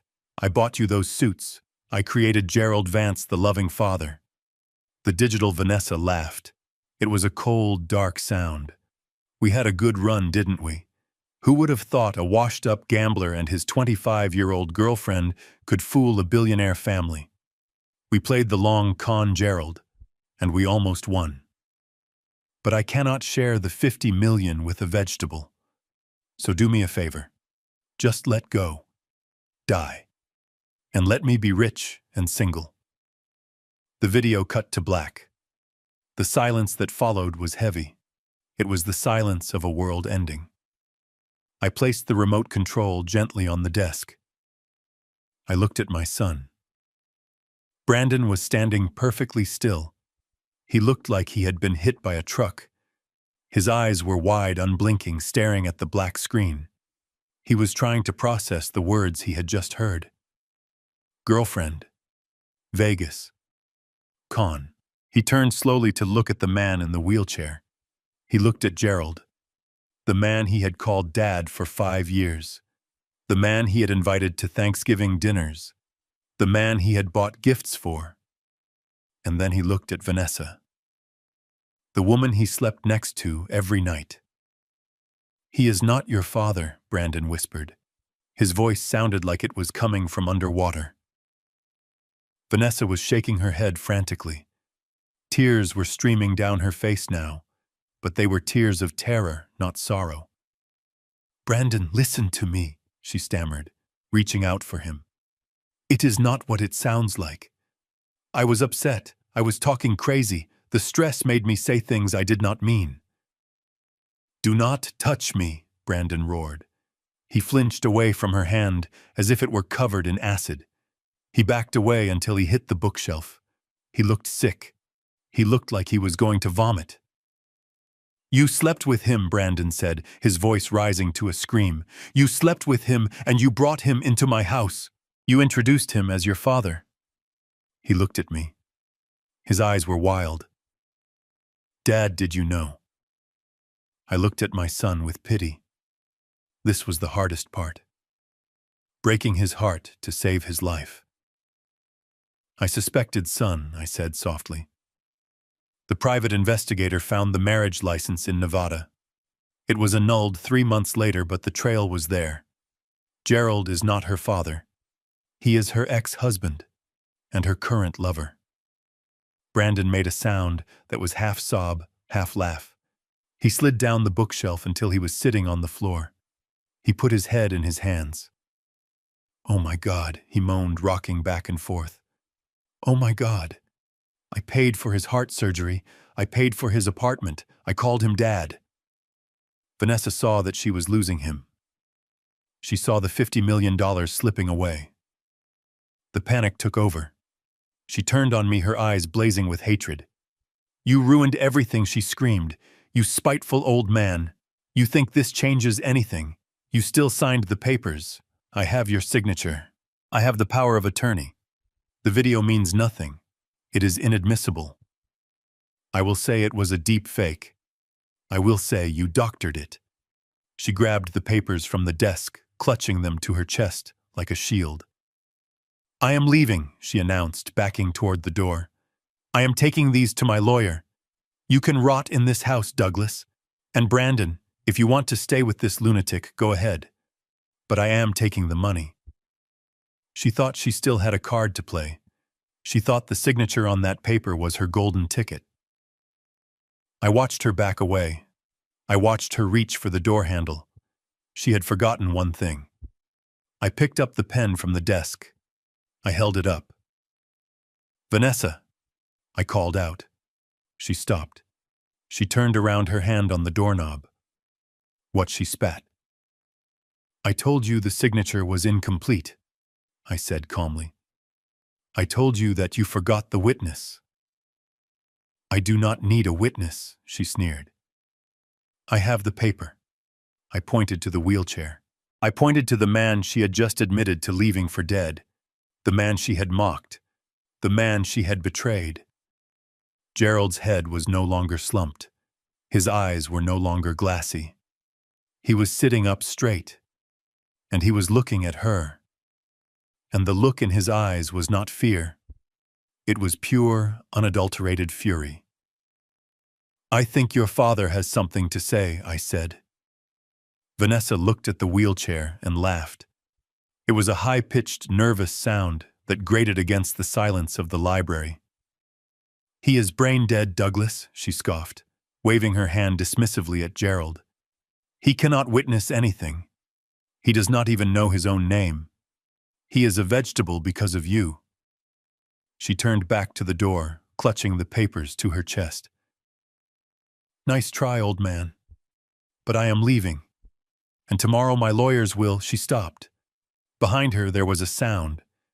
It was the sound of leather creaking, the sound of weight shifting. Vanessa turned around slowly. Her eyes widened. Gerald was gripping the armrests of the wheelchair. His knuckles were white. His arms were shaking, but he was pushing himself up. "Sit down, Daddy," Vanessa hissed, taking a step toward him. "Sit down right now." Gerald did not sit down. He pushed harder. His legs, which she claimed were useless, found purchase on the rug. He stood up. He swayed slightly, but he stood tall. He looked at Vanessa. The fear in his eyes was gone. It was replaced by a cold, burning hatred. "I am not your Daddy, Gerald said. His voice was raspy from the intubation, but it was clear. And it was loud. Vanessa dropped the papers. They scattered across the floor like dead leaves. You can talk, she stammered. I can talk, Gerald said, taking a step toward her. And I can remember. I remember the hospital room, Vanessa. I remember you standing over my bed. I remember you telling the doctor not to resuscitate me if my heart stopped. He looked at Brandon, who was cowering against the bookshelf. She tried to kill me, kid, Gerald said, pointing a shaking finger at Vanessa. She knew the dose she put in that wine was too high. She knew Douglas might survive it because he is big, but she knew it would stop my heart. She used me as a guinea pig. Liar, Vanessa screamed. She looked frantic. She looked like a trapped animal. He is lying, Brandon. The drugs messed up his brain. He is hallucinating. I am not hallucinating, Gerald shouted. He reached into his jacket pocket. I have the phone, Vanessa, the burner phone you gave me, the one with the text messages where you told me exactly when to fake the seizure, the one where you promised me 20% of the inheritance if I helped you frame Douglas. He pulled out a cheap flip phone and threw it onto the desk next to me. It is all there, Douglas, Gerald said, looking at me. The whole plan. She planned this for 6 months. She wanted you institutionalized and me dead. Vanessa looked at the phone, then at me, then at Brandon. She saw the walls closing in. She saw the $50 million evaporating. She saw prison bars. And then she snapped. She let out a feral scream. She did not run for the door. She ran for Gerald. You traitor, she shrieked, lunging at him. She was fast. She reached into her purse and pulled out a letter opener she had swiped from the desk earlier. She raised it, aiming for Gerald's chest. I did not move. I did not have to. Before she could reach him, the library shadows came alive. Sullivan stepped out from behind the heavy velvet curtains. 2 large men in dark suits stepped out from the hallway. My personal security team. One of them caught Vanessa's wrist in midair. He twisted it effortlessly. She cried out, dropping the letter opener. The other guard grabbed her by the waist and pinned her arms behind her back. Get off me, she screamed, kicking and thrashing. Get off me. Brandon, help me. They are hurting me. She looked at her husband. Her eyes were pleading. Brandon, do something. Tell them to stop. Brandon pushed himself off the bookshelf. He walked slowly toward her. He looked at the woman he had loved. He looked at the face that had lied to him every single day of their marriage. He stopped in front of her. He looked down at the scattered papers on the floor. The papers that would have signed my life away. He looked up at her. You called him baby, Brandon whispered. Vanessa stopped struggling. She looked at him, desperate to manipulate him one last time. Brandon, please. It was just a nickname. I was confused. I love you. Brandon reached out. For a second, I thought he was going to touch her cheek, but he reached past her. He grabbed her left hand, the hand with the 3-carat diamond ring I had paid for. He pulled the ring off her finger. It was tight, but he didn't care. He yanked it off, leaving a red mark on her skin. Ow! Vanessa yelped. What are you doing? I am getting a refund, Brandon said. He turned his back on her. He walked over to me. He placed the ring on my desk next to the burner phone and the toxicology report. I am sorry, Dad, he said. His voice was broken. I am so sorry. I looked at my son. He was crying. But for the first time in years, they were honest tears. I looked at Sullivan. Call the police, I said, and tell them to bring a transport van. We have 2 guests who will be checking out permanently. No, Gerald yelled. Wait, Douglas. I helped you. I gave you the evidence. You said if I testified, you would help me. I looked at Gerald, the man who had tried to scam me, the man who had slept with my daughter-in-law. I picked up the burner phone. I said I would help you stay alive, Gerald, I said coldly. And I did. I just saved you from her. I nodded to the second guard. Cuff him too. But I am the victim, Gerald protested, as the guard slammed him against the wall. No, Gerald, I said, leaning back in my chair. You are just the accomplice who got caught. And in my house, nobody gets a free ride. Not even the witness. The room was filled with the heavy breathing of the security guards and the soft whimpering of the woman who had once ruled this house with an iron fist. Vanessa was pinned against the bookshelf, her arms twisted behind her back, but her eyes were still darting around the room, looking for an escape that did not exist. I picked up the red file from my desk. The file I had kept hidden in the safe. The file that contained the autopsy of a marriage that was dead before it even began. I walked over to Brandon. He was standing by the window staring at his reflection in the dark glass. He looked like a ghost. He looked like a man who had woken up in a burning house only to realize he was the one who lit the match. Read it, Brandon, I said, holding out the file. He shook his head slowly. I do not want to know, he whispered. You need to know, I said, my voice hard. You need to know exactly who you brought into our lives. You need to know that her name is not Vanessa. It is Sarah. And she is not from a wealthy family in Connecticut like she told you. She is from a trailer park in Florida, and she has 3 outstanding warrants for identity theft and fraud. Vanessa let out a screech. Shut up, Douglas. Do not listen to him, Brandon. He is making it up. I ignored her. I opened the file and pulled out a photograph. It was a mugshot. It was 5 years old, but the eyes were the same. Cold, calculating, empty.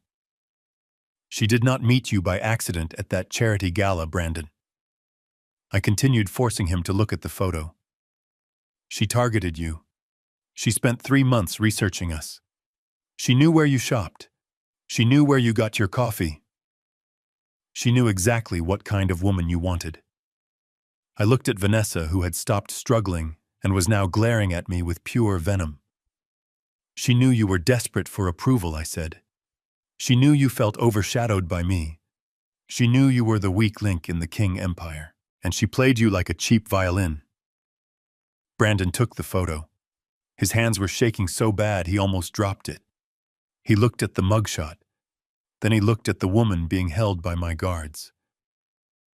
Is it true, Brandon asked, his voice barely audible. Did you target me? Was any of it real? The vacations, the late-night talks, the vows. Was any of it real?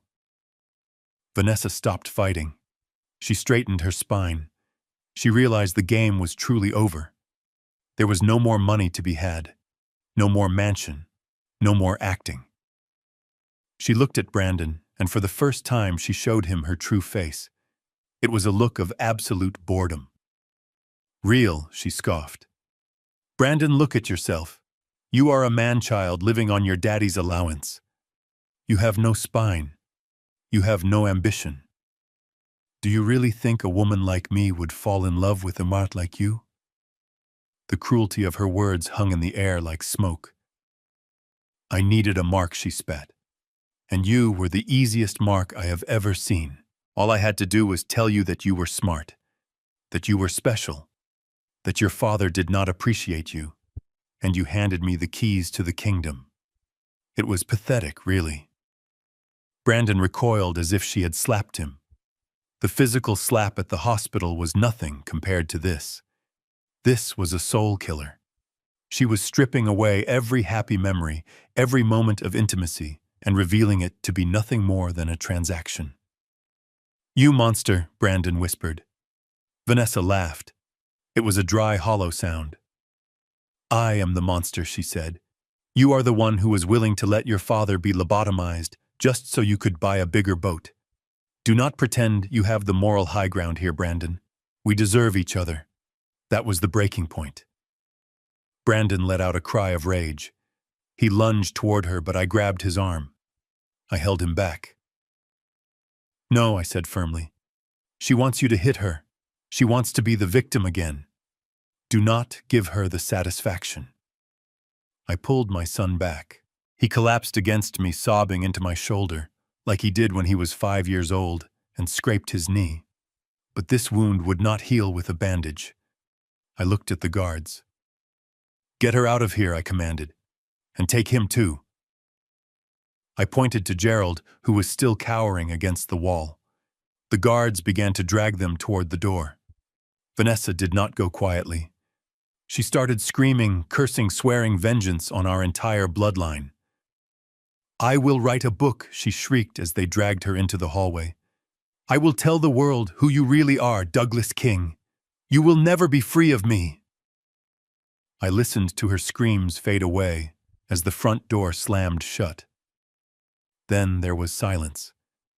The library felt empty. The papers were still scattered on the floor. The pen was still on the desk. The evidence of the crime was everywhere. But the real crime was standing next to me. Brandon pulled away from me. He wiped his face with his sleeve. He looked around the room as if seeing it for the first time. I nearly killed you, he whispered. I sat here, and I watched her force you to sign. I knew something was wrong. I knew she was hurting you, and I did nothing. He looked at me with eyes full of shame. I chose a devil over my own father. I looked at my son. I wanted to hug him. I wanted to tell him it was going to be okay. But I could not lie to him. Not anymore. You did, Brandon, I said, my voice quiet but unyielding. You betrayed me. You betrayed yourself. And that is something you are going to have to live with for the rest of your life. I walked over to the desk and picked up the ring he had pulled off Vanessa's finger. I held it up to the light. It was fake. Just like her. Just like their marriage. Just like his loyalty. Go upstairs, Brandon, I said. Pack your things. He looked at me confused. Pack my things, he asked. Where am I going? I do not know, I said, placing the ring back on the desk. But you cannot stay here. Not tonight. I need to clean this house. I need to fumigate it. And right now everything in it reminds me of the betrayal. Dad, please, Brandon begged. I have nowhere to go. She took everything. The accounts are frozen. You have your freedom, I said, turning my back on him. And that is more than you deserve. I heard him leave. I heard his heavy footsteps walking away. I heard the front door open and close one last time. I was alone. I sat down in my leather chair. I picked up the toxicology report. I looked at the chemical formula for the poison that was meant to steal my mind. I had won. I had saved my fortune. I had exposed the predators. But as I sat there in the silence of my empty victory, I realized that Vanessa was right about one thing. She had taken something from me that I could never get back. She had taken my son. The boy I raised was gone, and the man who walked out that door was a stranger I no longer recognized. I reached for the phone to call Sullivan. It was time to rewrite the will. It was time to start over. Because in the end, the only person you can truly trust is the one looking back at you in the mirror. The flashing blue lights of the police cruisers cut through the darkness of the driveway, illuminating the library in chaotic bursts of color. The silence of my estate was shattered by the crackle of police radios and the heavy boots of officers swarming the hallway. Sullivan had made the call efficiently, and within minutes the private security guards were handing over their prisoners to the authorities. I stood by the fireplace watching the scene unfold with the detached calmness of a man watching a storm on a television screen. Vanessa was no longer the poised socialite. She was a wild animal caught in a trap. Her expensive trench coat was torn at the shoulder from her struggle. Her hair was a bird's nest of tangles. As the officer tightened the handcuffs around her wrists, she let out a scream that was not human. It was the sound of pure, unadulterated rage. "You will pay for this, Douglas," she shrieked as they marched her toward the door. "You think you have won, but you have not. I will sue you from my jail cell. I will tell them you planted the drugs. I will tell them you forced me." I did not say a word. I just watched. I watched as the officer read her rights. "You have the right to remain silent." It was ironic because silence was the one thing Vanessa was incapable of. She kept screaming, cursing my name, cursing Brandon, cursing the father she had tried to murder. Behind her, Gerald was being wheeled out. He was not screaming. He was weeping. He looked small and pathetic in the handcuffs, his head hanging low. He looked at me one last time as they pushed him past the library threshold. "I am sorry, Douglas," he mumbled. "I really am." I looked away. Sorry does not fix a shattered family. Sorry does not undo the poison. When the front door finally slammed shut, taking the noise and the chaos with it, a heavy silence descended on the library. The air felt thinner, lighter. I turned my attention to the only person left in the room. Brandon was kneeling on the rug. He had collapsed there when the police arrived, and he had not moved since. He was staring at the spot on the floor where Vanessa had stood. His hands were resting on his knees, and his shoulders were shaking. He looked like a man who had been hollowed out from the inside. The library, which had been the site of my greatest business triumphs and my happiest family memories, now felt like a mausoleum. And my son was the chief mourner at his own funeral. Dad, Brandon whispered. His voice was cracked and dry. I walked over to the desk and began to gather the papers. The unsigned power of attorney, the transfer deeds, the toxicology report. I aligned them into a neat stack. I needed order. I needed to clean up the mess. "Dad, please look at me," Brandon begged. I stopped. I placed my hands on the desk and leaned forward. I looked at him. I looked at the top of his head, where his hair was thinning, just like mine used to. I looked at the expensive Italian shoes I had bought him for his birthday. I looked at the son I had raised to be a prince who had chosen to become a jester. "Get up, Brandon," I said. My voice was devoid of anger. It was devoid of warmth. It was just a fact. Brandon looked up. His face was wet with tears. His eyes were red and swollen. "I did not know she was going to kill him, Dad," he sobbed. "I swear to God. I thought she just wanted the money. I thought she just wanted to secure our future. I never wanted anyone to die." "You thought she just wanted to steal $50 million from your father," I asked calmly. "And you were okay with that? You were okay with theft? You were okay with fraud? You were okay with declaring me mentally incompetent so you could buy a bigger house?" Brandon flinched as if I had struck him. "She manipulated me," he cried. "She twisted everything. She told me you hated me. She told me you were going to cut me off." I was scared, Dad. I was scared of losing her. "You should have been scared of losing yourself," I replied. Brandon shuffled forward on his knees. He reached out to grab my hand, but I took a step back. I put the heavy oak desk between us, a barrier that could not be crossed. "I can change, Dad." Brandon pleaded. "I will testify against her. I will tell the police everything. We can start over. I will work at the company. I will start at the bottom. I will do anything. Just please do not turn your back on me. You are all I have left." I looked at him, and I felt a pang of pity. But pity is dangerous. Pity is what made me hide Vanessa's past 5 years ago. Pity is what made me keep filling his bank account. Pity had almost killed me. I picked up the phone on my desk. I dialed a number. "Sullivan," I said when he answered. "Is the car ready?" "Yes," Douglas Sullivan replied. "It is waiting outside." "Good. And Sullivan, call the locksmith and the real estate agent. I want this house listed by morning." Dad, Brandon gasped, standing up. "What are you doing?"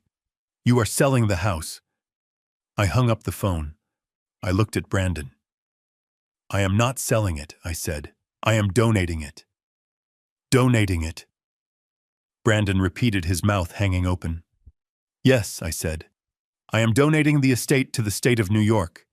It will be converted into a rehabilitation center for victims of elder abuse. I think it is fitting, do not you? But where will I live? Brandon stammered. I do not know, I said. And for the first time in 35 years, it is not my problem to solve. I picked up the stack of papers and the Mont Blanc pen. I walked around the desk. I walked toward the door. Dad, you cannot do this, Brandon cried, running to block my path. This is my home. You cannot just kick me out. I am your son. I stopped. I looked him in the eye. I saw the fear. I saw the entitlement. I saw the boy who never grew up because I never let him. You are my biology, Brandon, I said. But you are not my son. My son would have stopped her. My son would have protected me. My son died the moment you watched her force that pen into my hand and said nothing. I stepped around him. He reached for my sleeve, but his hand dropped before he made contact. He knew. He knew it was over. You have 1 hour to pack your things, I said without looking back. The security team will escort you off the premises. If you are not gone by then, they will remove you for trespassing. Trespassing, Brandon whispered. In my own house. It is not your house, I said, walking into the hallway. It never was. It was my house. You were just a guest who overstayed his welcome. I walked out the front door into the cool night air. The rain had stopped completely. The fog was lifting. The moon was breaking through the clouds, illuminating the long driveway. My town car was waiting. Sullivan opened the back door for me. Where to, Douglas? He asked. Take me to the city. Sullivan, I said, sliding into the leather seat. I have a meeting with the board of directors of the Children's Hope Foundation first thing in the morning. The foundation, Sullivan asked, closing the door and getting into the front seat. Yes, I said, as the car pulled away. I am transferring the $50 million to them.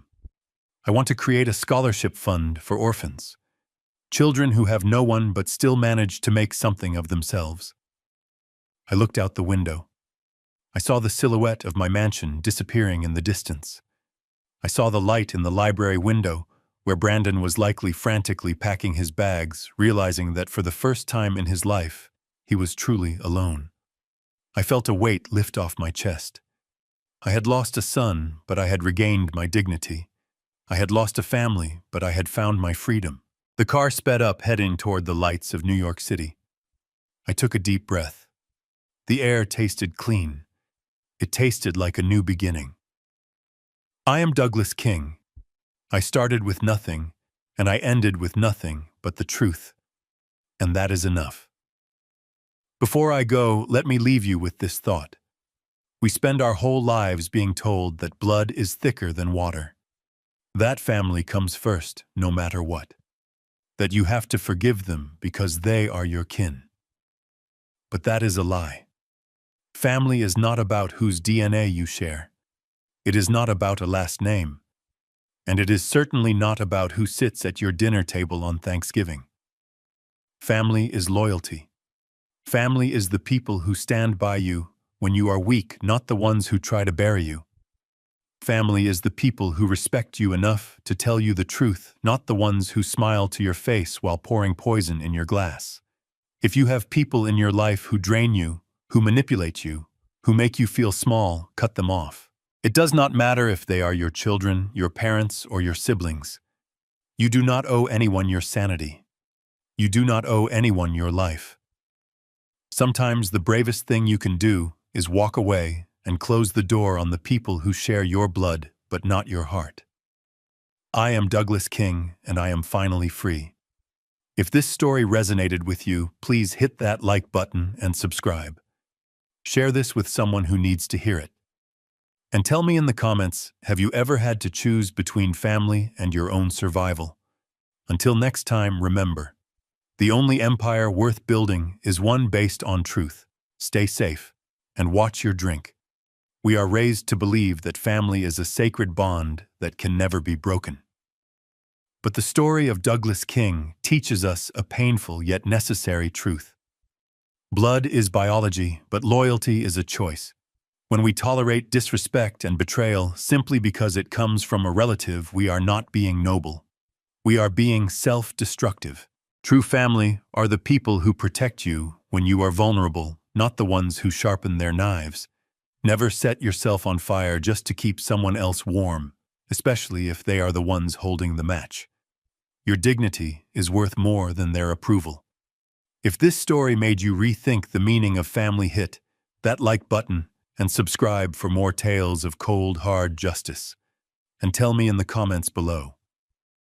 If you were Douglas, would you have left your son penniless or given him a second chance? I read every single comment. See you in the next story.